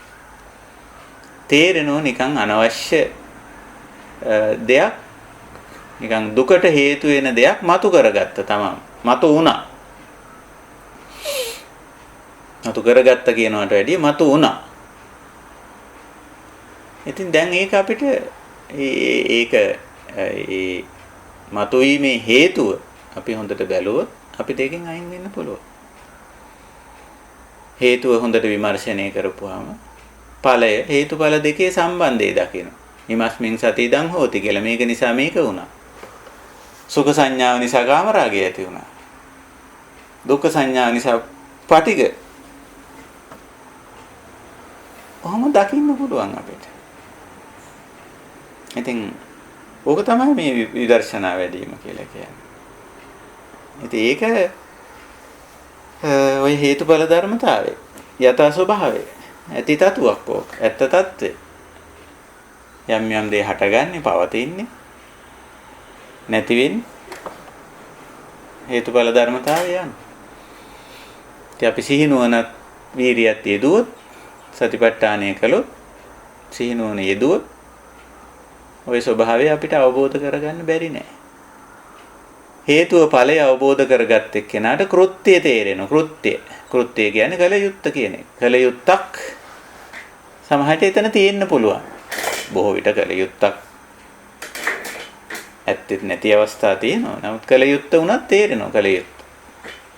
ඉතින් කාමරාගය, පටිඝය ආදී අකුසල ධර්මතා අපි මේ කතාවට අපි මේ අවධානය යොමු කරගෙන තියෙන සංයෝජන ධර්ම, නීවරණ ධර්ම, කිලේශ උපක්ඛිලේශ ආසව කියන වචන වලින් හඳුන්වන මේ ධර්මතා පහතබ්බ ධම්ම හැටියට නිදහම කියන්නේ. පහතබ්බ ධම්මනේ ඉතින් කෘත්‍යය තේරෙනවා. පහතබ්බ කියන්නේ බැහැර කළ යුතුයි කියන එකනේ. බැහැර කළ යුතුයි. ඇයි බැහැර කළ යුත්තේ? දුකට හේතු වෙන නිසා. දුකට හේතු වෙන දුක ජනනය කරන නිසා. ඉතින් අපිට තේරෙනවා අපිටම තේරෙනවා මේවා පහතබ්බ ධර්ම කියලා. මේ කොහොමද තේරුනේ? විශේෂයෙන් දැක්කා. එහි යථා ස්වභාවය දැක්කා. එහි ඇතිතතු දැක්කා. මේක දුක එළවන දහමක්. දුක එළවන ධර්මතාවයක්. මොකද්ද? කාමච්ඡන්දේ.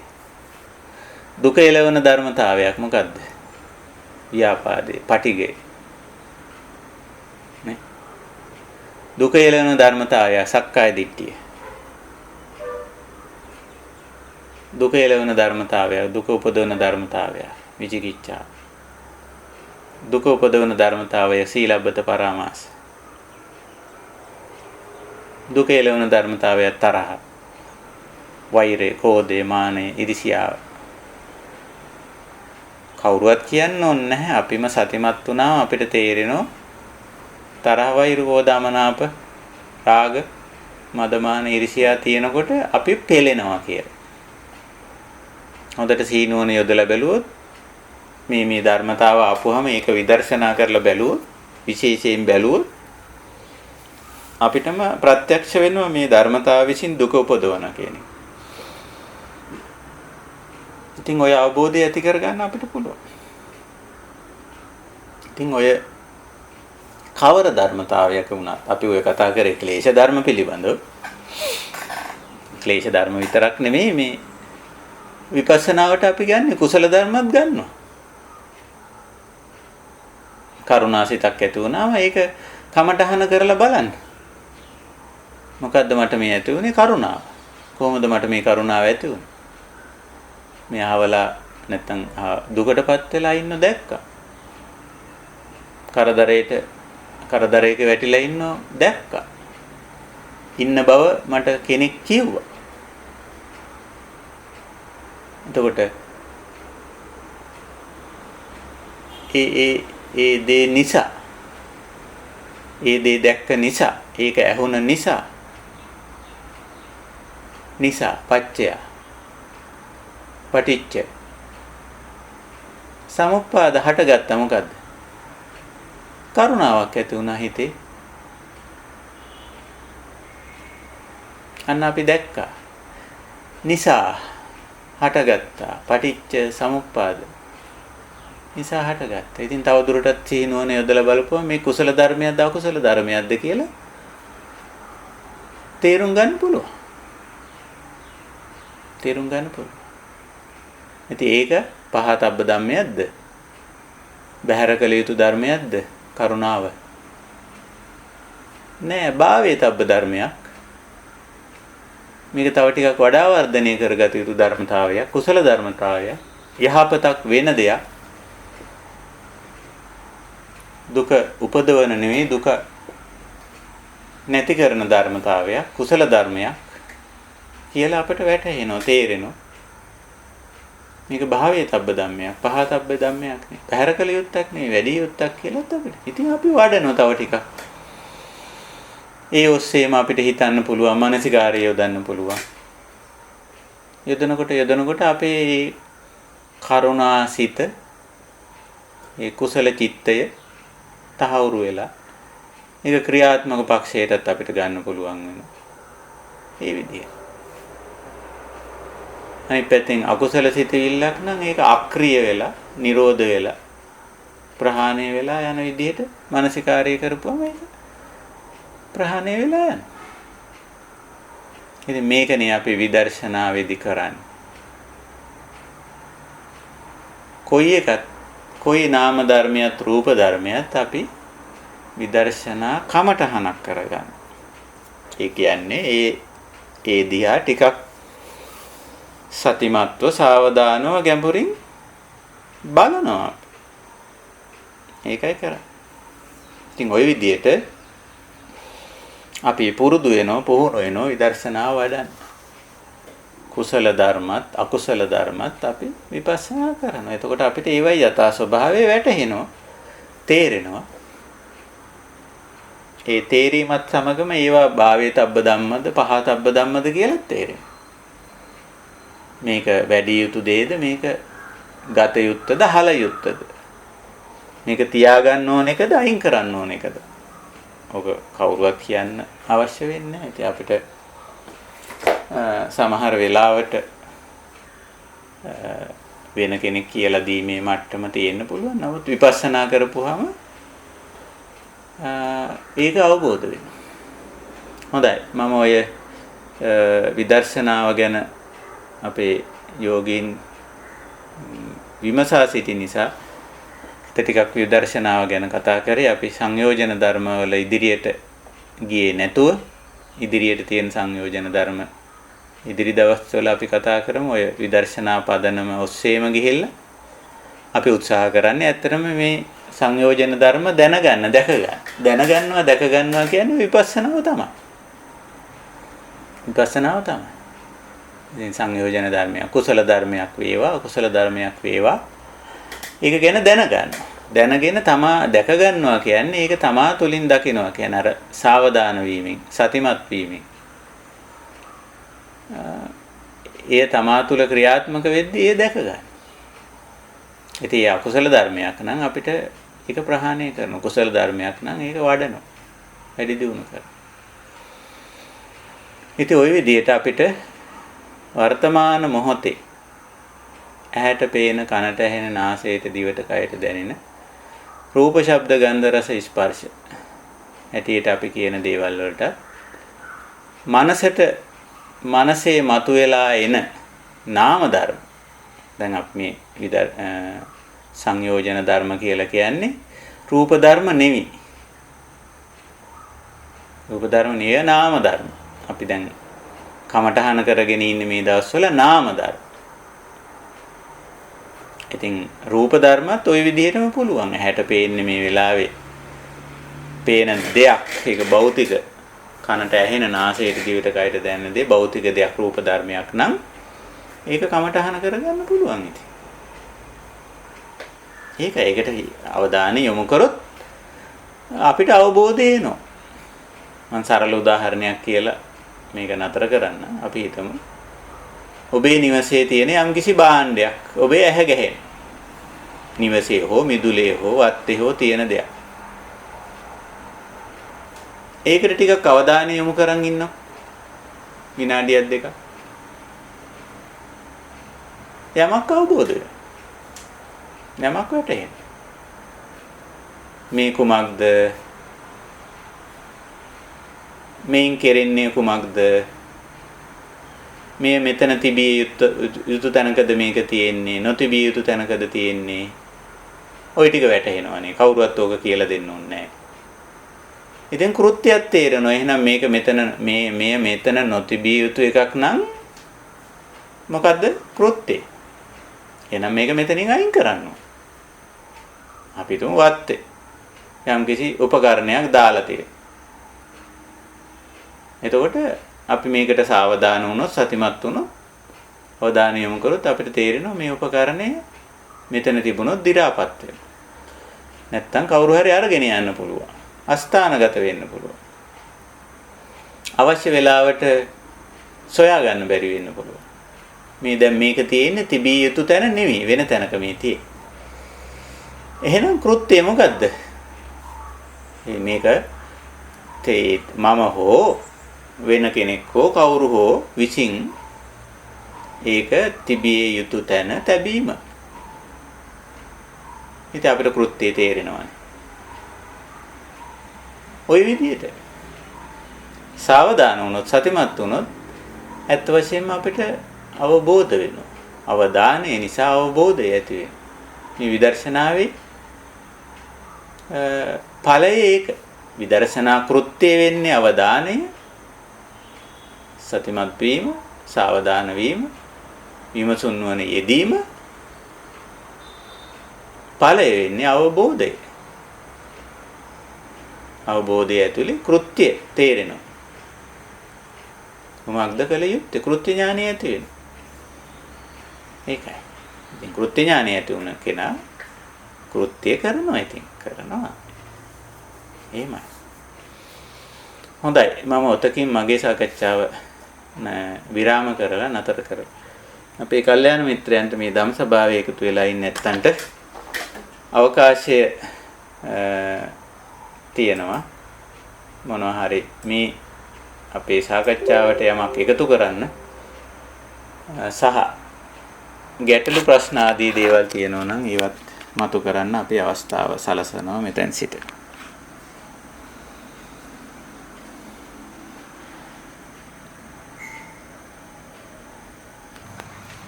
කියන්න අපේ යථාභූත ඥානය ලබා ගන්නකොට අපි ඕවන්තර මදුපිණ්ඩික සූත්‍රයේ කොටසක් විග්‍රහ කරන්න බැහැමුනේ. එහෙමයි. චක්කුම් පටිච්චේත උපජ්ජති චක්කු විඥාන තින්න සංගතන යම් සංජානාති යම් සංජානාති තන් විතක්කේති කියලා අපේ හැමදෙරේ සමුදේ පැත්ත පෙන්නන්නේ. ඔව්. එතන අපේ හැමදෙරේ පජානාති විජානාති කියන කොටසක් හදනවා අපේ හැමදෙරේ මේ විදර්ශනා කරන වෙලාවේ ඒකේ මිදෙන තැන තියෙනවා. අපේ හැමදෙරේ පොඩ්ඩක් පැහැදිලි කරලා දුන්නා විජානාති කියලා තියෙන එක. ඔව්. එතකොට යම් සංජානාති ඔය අවබෝධයේ විවිධ මට්ටම් පෙන්නනවා. අවබෝධයේ මට්ටම්. දැන් සංඥා විඤ්ඤා පඤ්ඤා අභිඤ්ඤා පරිඤ්ඤා කියලා ඔය ඥානනේ මට්ටම් පහක් දහමේ පෙන්නනවා. සංඥා විඤ්ඤා සංඥා පඤ්ඤා අභිඤ්ඤා පරිඤ්ඤා. එතකොට විජානාති සංජානාති පජානාති අභිජානාති පරිජානාති කියලා. එතකොට සරල මට්ටමේදී අපිට තියෙන්නේ යන්තමට නිකන් විඤ්ඤා දැනෙන ගතිය. අර චක්කුංච පටිච්ච රූපේච උප්පජ්ජති චක්කු විඤ්ඤාණං කියලානේ කිව්වේ. එතකොට යන්තමට විපාක මට්ටමද? නෑ තවම එච්චර මට්ටමට ආවේ නෑ මේක. යන්තමට දැනුණා. එතකොට දැනිලා ඊට පස්සේ මේක අපි හිතමු හිතටත් ගියා පස්ස වුණා වින්දායින් පස්සේ තියෙන්නේ සංජාන යම් වේදේති තං සංජානාතිනේ එතෙන්ට එනකොට අර ඊට වැඩි ටිකක් මේක වේදනාවෙන් පස්සේ විඳීමෙන් පස්සේ ඇති වෙන අවබෝධය ඊට වැඩි ටිකක් ප්‍රබලයි. ඊට වැඩි ටිකක් වැඩි. ඒක ගැන අවබෝධය වැඩි. එතකොට ඔය අවබෝධය තවත් ඉස්සරහට ගියාම අපි යෝගියෙක් හොඳට සීනුවන යෙදුවොත් ඊළඟට එනවා පජානාති කියන අවස්ථාව. ඒකේ හේතුඵලයේ වැටෙනවා හොඳ නරක තේරෙනවා ඔය ආදී වශයෙන් පජානාති. ඊටත් එහාට ගියාම අභිජානාති කියන මට්ටමට එනවා. තවත් ටිකක් සිහිනුවන හොඳින් යෙදෙව්වොත් අභිඥා අභිජානාති. ඒ අනිත්‍ය අනාත්ම ස්වභාවය වැටහෙනවා. අන්තිමට එය පරිපූර්ණ වශයෙන් අවබෝධ වුණු මට්ටම පරිඥා කියලා හඳුන්වනවා. පරිජානන පරිඥා. එතකොට දැන් ඔය අවබෝධය ක්‍රමයෙන් සිහිය විමසුම් නුවණ එක ඉදිරියට ගියොත් යන්නේ කුසල පැත්තට අවබෝධයේ යථා ස්වභාවය අවබෝධ වීගෙන යනවා. හැබැයි මේ අවබෝධය සිහිය විමසුම් නුවණින් තොරවත් ඉස්සරහට යනවා. ඒ වැටහීම කියන එක ඒ දෙකෙන් තොරව දැන් ඉදිරියට යනවා. එහෙම යනකොට ඇති වෙන අවබෝධයේ වැටහීම අර ඒ යථා ස්වභාවය නෙමෙයි වැටහෙන්නේ. මේකේ තියෙන වින්දනය පැත්ත, මේකේ තියෙන අර මේ පෙළන පැත්ත, මේවා දැනෙන මට්ටම විතරයි. එතනින් ඒකේ යථා ස්වභාවය අවබෝධ වෙන මට්ටමක් ඇත්තටම එන්නේ නැහැ. ඉතින් ඒ කියන්නේ අපි හැමදේම ප්‍රපංච ගොඩනගෙනවා කියන්නේ. ඕ අන්න හරි. ඒක තමයි. එතකොට අර ඒ ප්‍රපංච தත්ත්වයට ආවා කියන්නේ යථා ස්වභාවය අවබෝධ වුණේ නැහැ කියන එක. එතෙන්දි වෙන්නේ අර මේකේ අර වින්දනීය පක්ෂය හෝ පීඩන ගතිය හෝ වින්දන ගතිය විතරක් තේරිලා වේදනා. ඒතනින් ඒක සංජානනය කරගෙන ඒක ඔස්සේ රාග දේශ මොහ වශයෙන් හිතන ගතිය, ඇලීම් ගැටීම් මුලාවීම් වශයෙන් හිතන ගතියටපත් වෙනවා. ඒක තමයි අර ප්‍රපංච යං සංජානාති තං විතක්කේති යං විතක්කේති තං පපංචේති කියලා කිව්වේ ඒක. අර හිතන්නේ ඒක තණ්හාමාන දික්කේ අපි හඳුන්වන්නේ. අන්න හරි. එතන දැන් ප්‍රපංච ලක්ෂණය තමයි අර දේ ගැන හිතන්නේ තණ්හාවෙන්, මානෙන්, දික්තියෙන්. එහෙම හිතන ගතිය. හැබැයි අපි විපස්සනාවෙන් ආවොත් එහෙම හිතන්නේ නැහැ. නිෂ්ප්‍රපංච වෙනවා. අර අපි අර සිහිනුවන යොදන් නැතුව ආවම තමයි අර ප්‍රපංචය වෙන්නේ. සාමාන්‍ය தත්ත්වය තමයි මේ මදුපිණ්ඩික සූත්‍රයේදී පෙන්වන්නේ. ඒ ප්‍රපංච වෙනවා කියලා. ඒ ප්‍රපංච වීම නතර කරන්න තමයි තණ්හාමාන දිට්ඨි වශයෙන් ඒ හිතන ස්වභාවයෙන් මුදවන්න තමයි මෙතෙන්දී මේකට සිහිනුවන කිට්ටු කරන්නේ. අර ස්වභාවික ක්‍රියාවලියට එක්තරා තැනකදී සිහිනුවන උපද්දන්න කියන බුදුරජාණන් වහන්සේ. ඒකයි ආරම්භයේදීම සිහිනුවන උපද්දන්න කියන. ඔබේ ඇහැට යමක් පේනකොට, කනට ඇහෙනකොට, නාසයට, දිවට, කයට දැනෙනකොට සිහිනුවන යොදන්න. යොදපුවාම අර ප්‍රපංච පැත්තට නෙවෙයි යන්නේ. යථා භූතයේ පැත්තට යනවා. ඒ කියන්නේ යථා ස්වභාවය අවබෝධ වීමේ පැත්තට යන්නේ. ප්‍රපංච කරණයක් වෙන්නේ. ඉතින් එහෙමයි අපි ඔය මදුපිණ්ඩික සූත්‍රයේ සංසිද්ධියේ පෙන්වන්නේ සාමාන්‍යයෙන් අසුතවා පුතුජන පුද්ගලයෙක් තුල සිද්ධ වෙන ක්‍රියාවලිය. ඒ පැහැදිලි කරා. තතෝ නිදානම් පුරිසම් පపంచ සංඥා සංකා සමුදාචරಂತಿ කියලා. එතෙන් සිට ඒ පුද්ගලයා තමා විසින්ම අර ඇති කරගත් අර ප්‍රපංචයට යට වෙනවා. අර වැරදි තණ්හා මාන දිට්ඨි වශයෙන් නේ මේක අවබෝධ කරගත්තේ. ඒකටම යට වෙලා ඒ දුකටපත් වෙනවා. ඒ ස්වභාවය. ඉතින් ඒ ස්වභාවයෙන් මිදෙන්න පුළුවන්කම තියෙනවා. අපි මෙතන සිහිනුවන කියන දේ මේ සංසිද්ධියට යෙදුවොත් ඇත්තන විපස්සනාවේදී කරන්නේ ඕක.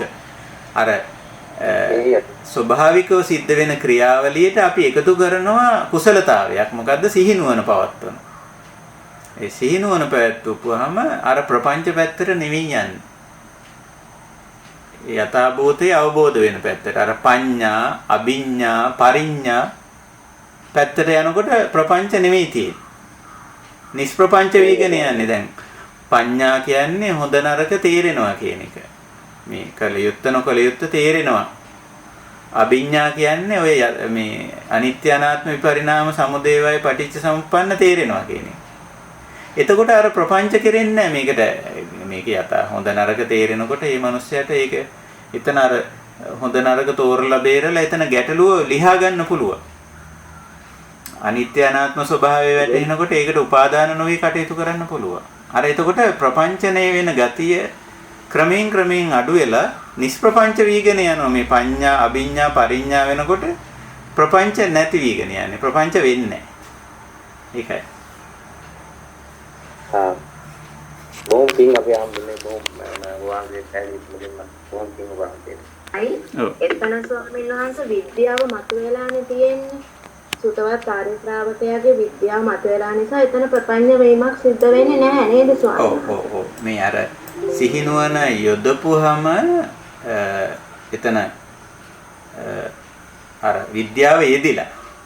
එහෙමයි ස්වාමීන්. ඒ විද්‍යාව යෙදිලා කියන එකෙන් ඔබතුමිය කියන එකෙන් අදහස් වන්නේ අபிසංකරණයක් වෙන්නේ නැහැ ස්වාමීන් වහන්සේ. ඔව්. ප්‍රපංචනයක් නැත්නම් අபிසංකාරයක් අபிසංකාර ප්‍රපංච කියන වචන වලින් අදහස් වෙන්නේ එකම දෙයක්. එතකොට ඒක වෙන්නේ අර විද්‍යාව යෙදිලා. විද්‍යාව යෙදුණා කියන්නේ මෙතන සිහිනුවන යෙදිලා. නේ? සිහිනුවන යෙදිච්ච නිසා ප්‍රපංච ණය වෙන්නේ නැහැ. නිෂ්ප්‍රපංච වෙනවා. ප්‍රපංච වීමට ඉස්සල්ලාම යා සුත්තමය ඥානේ එයා දැකලා තියෙනවා. යථාභූත තත්ත්වය. ඔව්. යථාභූත තත්ත්වය දකින්නවනේ අර සිහිනුවන යොදපුවාමනේ.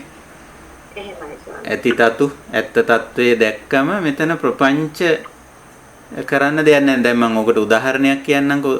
සරල උදාහරණයක්. දැන් අපි හුඟක් වෙලාවට යමක් සිද්ධ වුණාම අපේ ස්වභාවය සාමාන්‍ය අසුතවා පුදුජන ස්වභාවය ඒක නිකන් කවුරු හරි කරා කියන පැත්තටනේ අපේ හිත වැඩ කරන්නේ. දැන් භාජනයක් බිම වැටිලා අපි හිතමු බින්දුනා කියලා. අපි හුඟක් වෙලාවට පුරුදු වෙලා තියෙන්නේ බින්දා කියන්නේ. එතකොට එතන අර හේතුඵල ඒ කියන්නේ යථාභූත ඥාන දර්ශනය යෙදිලා නැහැ. සිහිනුවන යොදලා නැහැ. සිහිනුවන යොදලා හොඳට බැලුවොත් මේක පටිච්ච සමුප්පන්නයක් හේතුඵලයක්. අපි කවුරුවත් හිතලා භාජන බින්දින්නේ නැහනේ. ඒක අතේ වැදුනා නැත්නම් අත හැරුණා. පයේ වැදුනා. යම් කිසි දෙයකින් හේතුඵලයක් හැටියට මේක සිද්ධ වුණා. එතකොට දැන් එහෙම නැතුව අපි සිහිනුවන යෙදෙව්වේ නැති වුණොත් අර ප්‍රපංචයක් පැත්තට යනවා මේක.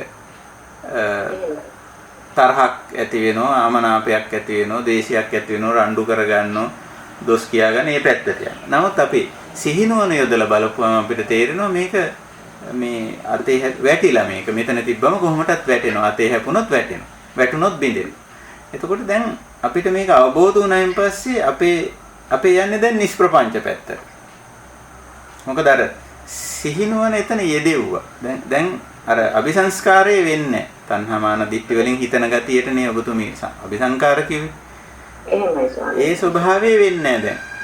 මොකද අර මෙතන සිහිනුවන යෙදෙව්වා. ඒකයි බුදුරජාණන් වහන්සේ මේ සංසිද්ධි වලදී සිහිනුවන යොදන්න අපිට උපදෙස් දීලා තියෙනවා. ඒ සිහිනුවන යොදවපු ගමන්ම අර ප්‍රපංච වෙන්නේ නැහැ, නිෂ්ප්‍රපංච වෙනවා. අபிසංකාර වෙන්නේ නැහැ, විසංකාර වෙනවා. ඔය වචන බලන්න යෙදිලා තියෙන විදිය නිප්පපංචා තථාගතා නේ බුදුරජාණන් වහන්සේ තමන් වහන්සේ ගැන කියනවා මා තුල ප්‍රපංච වෙන්නේ ඔබ දකින දේ මාත් දකිනවා. ඔබට ඇහෙන දේ මටත් ඇහෙනවා. ඔබ විඳින දේ මාත් විඳිනවා. ඔබට වැටහෙන දේ මටත් වැටහෙනවා. එහෙත් වෙනස මොකක්ද?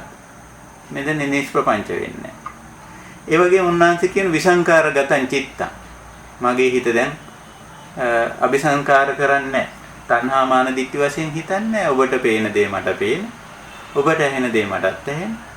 ඔබ විඳින දේ මමත් විඳින, ඔබට තේරෙන දේ මටත් තේරෙන. එහෙ විසංකාරගතං චිත්තං.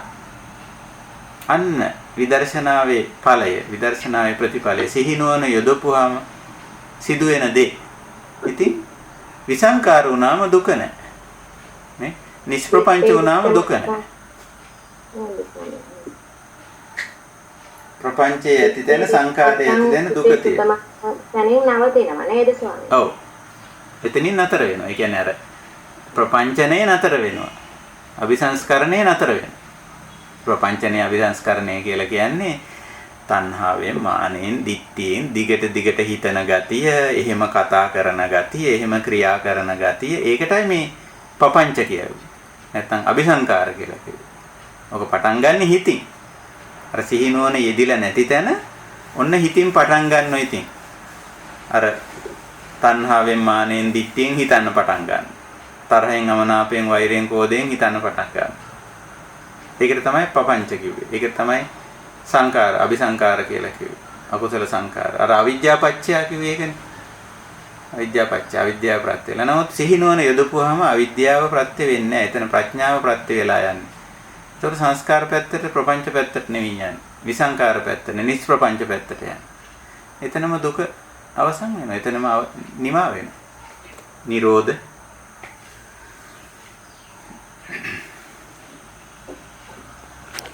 හොඳටම තේරුණා ස්වාමීන් වහන්සේ. අතුලදී එතකොට මාර කතා කරන වෙලාවේදී අபிසංකාර කිව්වෙත් ඔය දෙයමද? අවසරයි බහම්තුරුනේ. මට මේ මුල ටික ඇහුන්නේ මොන කතාවද? මාර. ඔව්. පංචමාර කියන තැනදී අபிසංකාර කිව්වෙත් ඔය අபிසංකාරවද? ඒකමයි. දැන් අපි උදාහරණයක් හැටියට එතන අපි පංචමාර හැටියට කිව්වේ ක්ලේශ මාර, ස්කන්ධ මාර, අபிසංකාර මාර, මච්චු මාර, දේවපුත්ත මාර කියන මාර කියන්නේ බාධාවනේ. සාමාන්‍යයෙන් අපි බාධාව කියලා අපි ඔකට කිව්වට අපි ඔක මේ යම් කිසි ධර්මතාවයක්. එතන ඒ ධර්මතා පහක් නේ. පංචමාර වලින් කියවෙන්නේ ධර්මතා පහක් නේ. දැන් ක්ලේශ කියන්නේ එක්තරා ධර්මතාවයක් නේ. ඒතකොට මේ ධර්මතාවයේ මතුවලා ආවම කාමච්ඡන්දේ හෝ ව්‍යාපාදේ හෝ සක්කාය දිට්ඨිය හෝ මොන හරි තරහ, වෛරය, කෝධය, අමනාපය මොකක් හරි අපි කියමු ඕවනේ ක්ලේශමාර. එතකොට මෙයා මතුවලා ආවම අපි සතිය උපද්දන්නවා. සිහිය උපද්දන්නවා. මේ සිහිය උපද්දනකොට මේක මේ මාර්ගයේ ස්වභාවය අපිට අවබෝධ වෙනවා. දැන් මාරය ලොකු වෙන්නේ නැහැ. නැත්නම් මාරය පලා යනවා. නැත්නම් මාරය ඒ ස්වභාවය නිෂ්ප්‍රපංච වෙලා යනවා. තවදුරටත් දැන් අපි හිතමු අපිට සරල උදාහරණයක් ගත්තොත් අපිට කාගේ හරි දෙයක් දැකලා සියුම් ඉරිසියාවක් ඇති වුණා කියලා හිතන්නකො. ඉතින් මොකද්ද? දැන් අපි ඕක කමටහන කරගන්න ඕන. මට ඉරිසියාවක් ඇති උනේ නැහැ කියලා ඕක හංගගෙන ඉන්න එක නෙමෙයි. ඔන්න මායාව. ක්ලේශ මාර. ඉතින් අපි බලනවා ඇයි මට මේ ඉරිසියාව ඇති උනේ? හොඳට සීනුවන යොදලා බලන්න. බලපුවාම අපිට මේක අවබෝධ වෙනවා. මේක ක්ලේශයක් බව වැටහෙනවා. මේකෙන් දුක ඇති කරන බව තේරෙනවා. අවබෝධ වෙනකොට අර ක්ලේශය නිරුද්ධ වෙලා යනවා. ඒක බැහැර වෙලා යනවා. එතකොට එතනත් ඔය මාර අවස්ථාවේ ඒ මාර ඔක්කොමලා අපි කමටහන කරගන්න. මේ මාරයට මුහුණ දෙනවා. අපි අර කලින් කතාවක් කිව්වේ අපි මාරයන් පලා යන්නේ මුහුණ දෙනවා කියලා. එතකොට ක්ලේශ මාරයට මුහුණ දුන්නම ක්ලේශ මාරය නිරුද්ධ වෙලා යනවා. නැත්තම් පලා යනවා කියලා අපි විවහාරය කරා. ඒක අපේ හිතින් අයින් වෙලා යනවා. ඔකට ඔය අපේ ප්‍රසිද්ධ කතාවක් තියෙනවා. ඔය එක මම හිතන්නේ සෙන් කතාවක්ද ඔයද මේ ඉතින් දවසක් මේ දිව්‍ය ලෝකයේට මහා කැත ගඳ ගහන යකෙක් ආවලු. ඇවිල්ලා ශක්‍ර දේවේන්ද්‍රයාගේ පුටුවේ වාඩි වුණාලු මේ එයා නැති වෙලාව. ඉතින් දෙවිවරු මේකට හරියට කලබල වෙලා මෙයාට බනිනවා, දොස් කියනවා. ඉතින් එන්න යකා ලොකු වෙනවලු, මෙයාගේ ගඳත් වැඩි වෙනවා. මේගොල්ලෝ දොස් කියන්න කෑ ගහන්න. දෙවිවරුන්ට මේක හරි තමන්ගේ ප්‍රධානියාගේ ආසනයේ ඇවිල්ලා වාඩි වුණා කියලා. ඉතින් දැන් ඔය අතරේ ශක්‍ර දේවේන්ද්‍රය එනකොට මේ යකා ආව වගේ නෙමෙයි දසදහස් ගුණයක් ලොකු වෙලා ගඳත් වැඩි වෙලා. ශක්‍ර දේවේන්ද්‍රය ඇවිල්ලා බලනකොට මේ තමන්ගේ ආසනේ මහා විශාල මහා යකෙක් අප්‍රසන්න පුද්ගලයෙක් ගඳ ගහන මිනිස්සෙක් ඉන්නවා. ඉතින් මෙයා බොහොම කරුණාවෙන් මෛත්‍රියෙන් කතා කරා. කතා කරනකොට මේ යකා පුංචි වුණා. ගඳත් අඩු වෙනවා. අන්තිමට යකා එතනින් නැති වෙලාම ගියහලු ගඳත් නැති වෙලා. දැන් මේක එක්තරා සෙන් කතාවක්. මේකෙන් කියන්නේ මේ යකෙක් ගැන හෝ ගඳක් ගැන නෙමෙයි. ක්ලේශය ගැන මේ කියන්නේ. නැත්නම් ක්ලේශය ගැන සතිය පිහිටෙන්නේ නැතුව නැති වුණ ගමන්ම ක්ලේශයේ ප්‍රපංචයක් වෙනවා. ක්ලේශ මාර්ගය ලොකු වෙනවා. වර්ධනය වෙනවා. ඉතින් ඒ තරහ වැඩි වෙලා රණ්ඩුවට ගිහිල්ලා ගහ බැනගෙන වචන කියාගෙන ඒක තමයි අර යකා ලොකු වෙනවා යකාගේ ගඳ වැඩි වෙනවා කියලා කිව්වේ. ක්ලේශය හැබැයි සිහිනුවනේ යෙදුවොත් ඒ ක්ලේශය ආපු වෙලාවෙම අර ශක්‍රය ඇවිල්ලා අර යකාට කරුණාවෙන් මෛත්‍රියෙන් ආයාලුව කොහොමද මොකද ආවේ අපි මොනවද කෙරෙන්න තියෙන්නේ කියලා බොහොම ඒ කතා කරා වගේ සිහිනුවන යෙදෙව්වොත් අර ක්ලේශ ධර්මය ඒ ප්‍රපංචයක් වෙන්නේ නැහැ. සංස්කාරයක් වෙන්නේ නැහැ. ඒක එතනින් ඒක නිමා වෙනවා. මොකද යෝගියට මේ ආර්ය ශ්‍රාවකයාට අපිට තේරෙනවා මේක ක්ලේශයක් බව. ක්ලේශයක් බව වැටහෙනවා. ඒ අවබෝධය තුලින්ම ඒක එතනින් නිමා වෙනවා. ඉතින් එතනින් එහාට දුක ඇති කරන මට්ටමට මේක වර්ධනය වීමක් සිද්ධ වෙන්නේ නැහැ. ඒක එතනින් නිමා වෙනවා. ඉතින් ඔය මාර කියන්නේ එක්තරා ධර්මතා පහ ක්ලේශ මාර කන්ද කියන්නේ පංචස්කන්ධ ওই විදිහට ක්ලේශ මාර කන්ද මාර ආදි වශයෙන් දක්වලා තියෙන මේ හැම එකකටම සිහිනුවන ඉපැද්දුවොත් ඒවා ඉතින් මාර නෙමෙයි. ඒවා අපිට දුක් ඇති කරන දේවල් බවට පත් වෙන්නේ නැහැ. ඒකයි ස්වභාවය.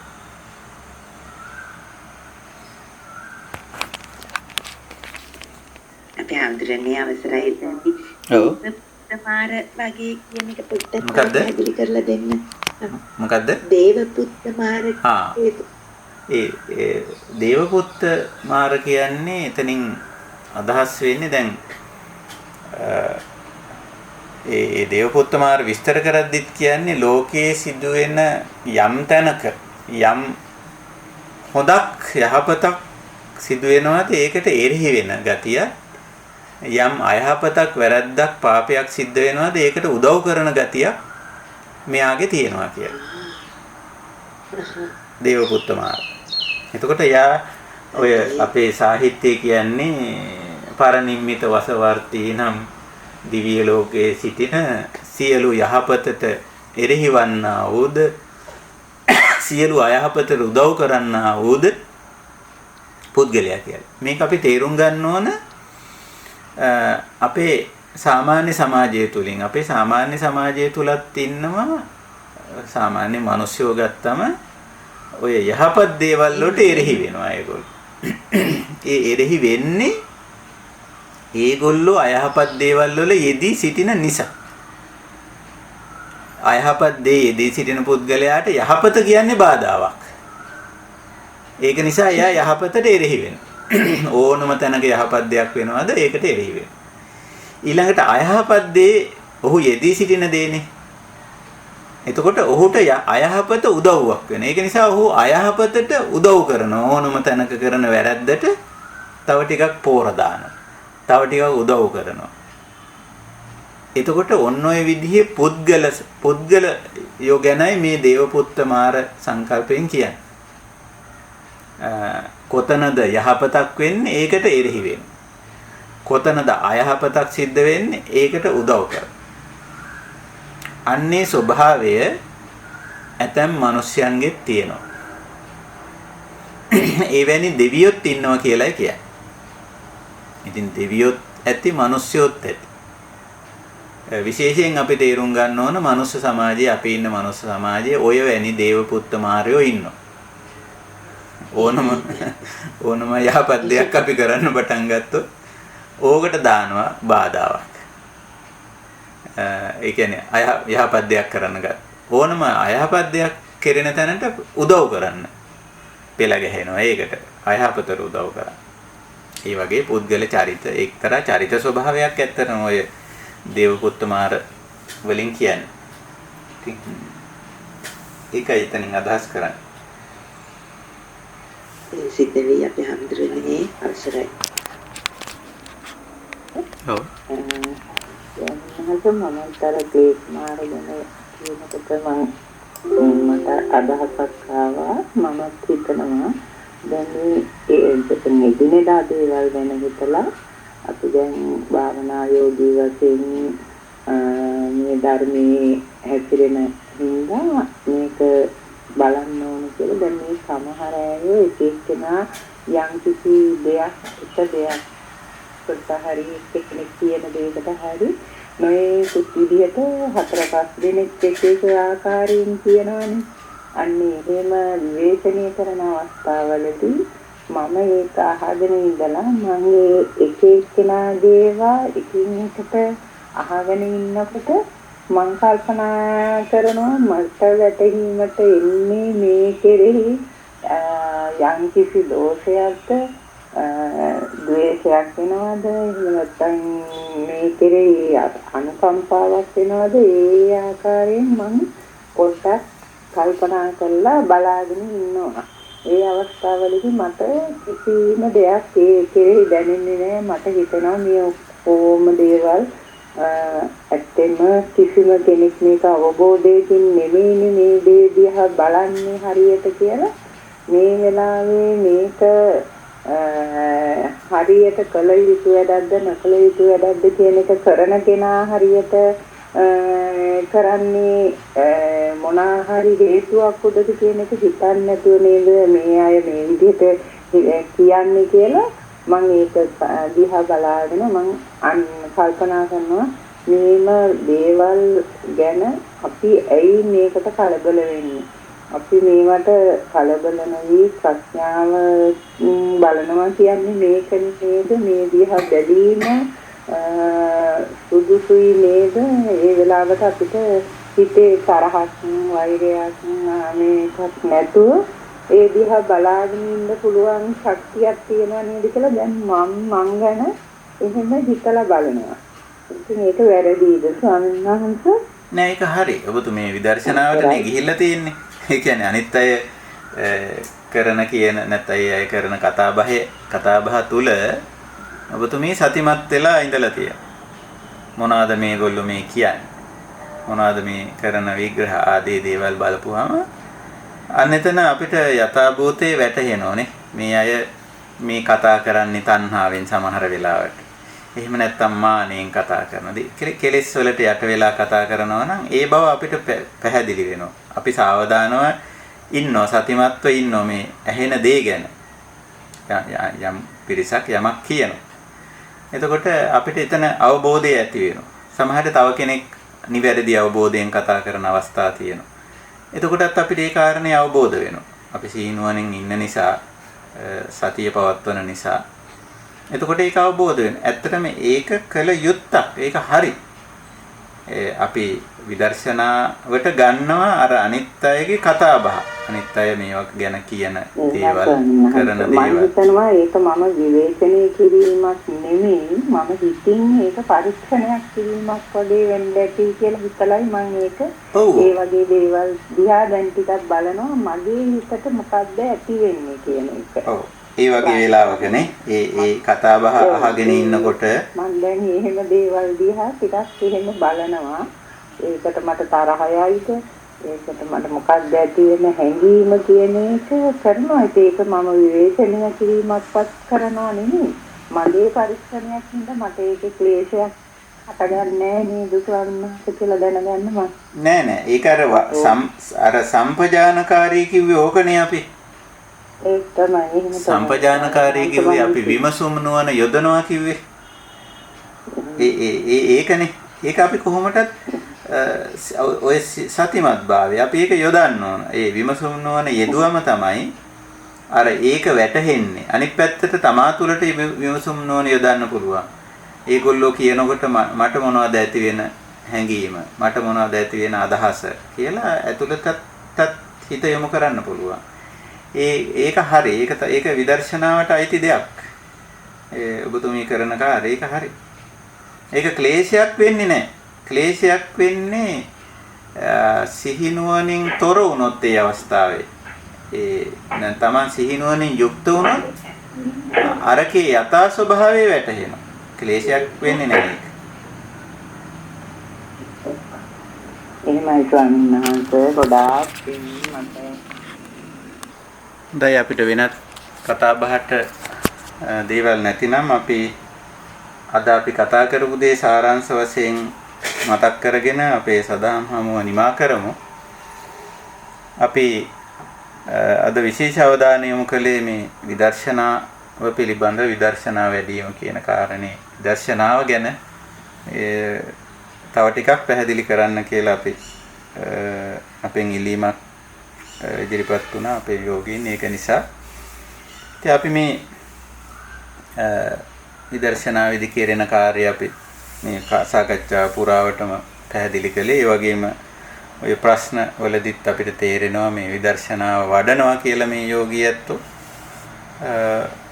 ප්‍රධාන දේ විදර්ශනාවේ මේ සිහිනුවණින් යුක්ත බව, අවදිමත් බව, දැනුවත් බව කුමකටද වර්තමාන අරමුණට, වර්තමානයේ ඇහැට පේන දේ, කනට ඇහෙන දේ, නාසයට, දිවට, කයට දැනෙන දේ, මනසට වැටහෙන දේ, ඒ වර්තමාන අරමුණට සතිමත් වුණාම එහි යථා ස්වභාවය වැටහෙනවා. එහි හේතුඵල ස්වභාවය තේරෙනවා. මේක නිසයි මේක වෙන්නේ, මේක නිසයි මේක වෙන්නේ, මේ නිසයි මේ නොවන්නේ, මේ තියෙන නිසයි මේ තියෙන්නේ, මේ නැති නිසයි මේ නොපවතින්නේ ආදී වශයෙන් ඒ හේතුඵල ස්වභාවය තේරෙනවා.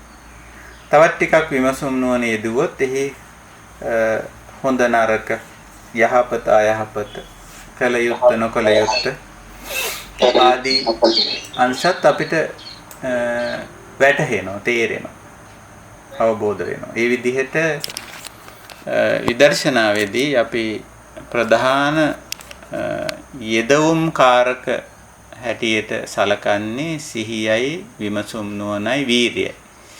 මේ කුසලතා තුන තමයි අපි ප්‍රධාන වශයෙන් අවදි කරගන්නේ, පවත්ව ගන්න.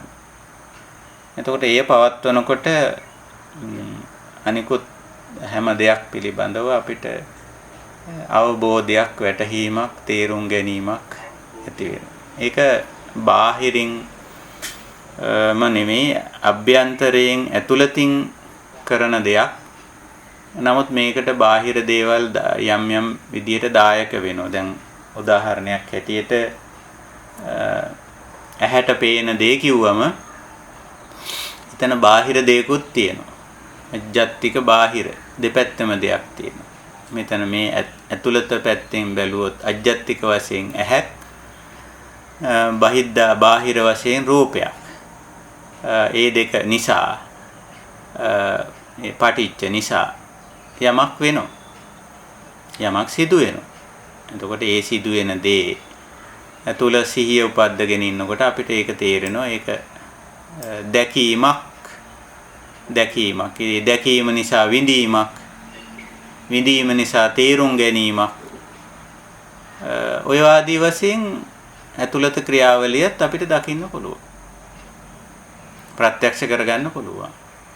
ඉතින් ඒ ප්‍රත්‍යක්ෂය තුල තවදුරටත් එහි යථා ස්වභාවයේ වැටහෙනවා, තේරෙනවා. ඉතින් ඒ තුල අපිට පුළුවන් වෙනවා එහි කෘත්‍ය අවබෝධ කරගන්න, කෘත්‍යය තේරුම් ගන්න පුළුවන් වෙනවා. එහි කුසල අකුසල ස්වභාවයේ වැටහෙනවා. හානිකර සහ ඵලදායී ස්වභාවයේ වැටහෙනවා. මේ වගේ බොහෝ පැතිකඩයන් අපිට අවබෝධ වෙනවා.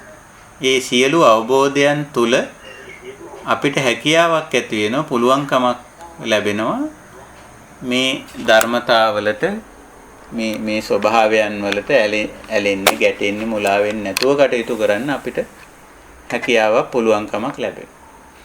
ඉතින් විපස්සනාවේ ක්‍රියාවලිය එහෙමයි.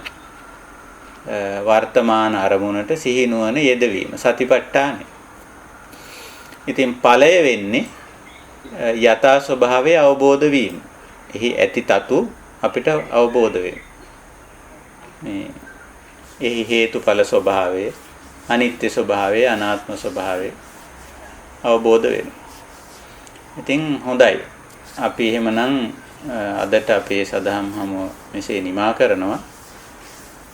තවදුරටත් අපි ඉදිරි දිනවලත් මේ විදිහටම අපේ සදහම් හමුව පවත්වනවා. ඉතින් හැමදාම අපි ආරම්භයේදී මූලික කරුණු ටිකක් පැහැදිලි කරනවා. ඉන් පසුව අපි සාකච්ඡාවට එළඹෙනවා අපේ ප්‍රශ්න ගැටලු කතා කරන්න. මේ කාලය සමහර ඇත්තන්ට සමහර රටවල් වල ඉන්න ඇත්තන්ට සජීවීව මේට සහභාගී වෙන්න අපහසුයි කියලා සමහර ඇත්තෝ මතක් කරා. මොකද මේ මධ්‍යම රාත්‍රිය සමහර විට රෑ 1-2 වගේ වෙලාවල් සමහර ඇත්තන්ගේ. ඒක නිසා අපි මේ සාකච්ඡාව රෙකෝඩ් කරලා අපි මේ Skype වලට අපේ නිවෙන මග Skype ගිණුමේ ඇතුළත් කරනවා. එවැනි ඇත්තන්ට මේ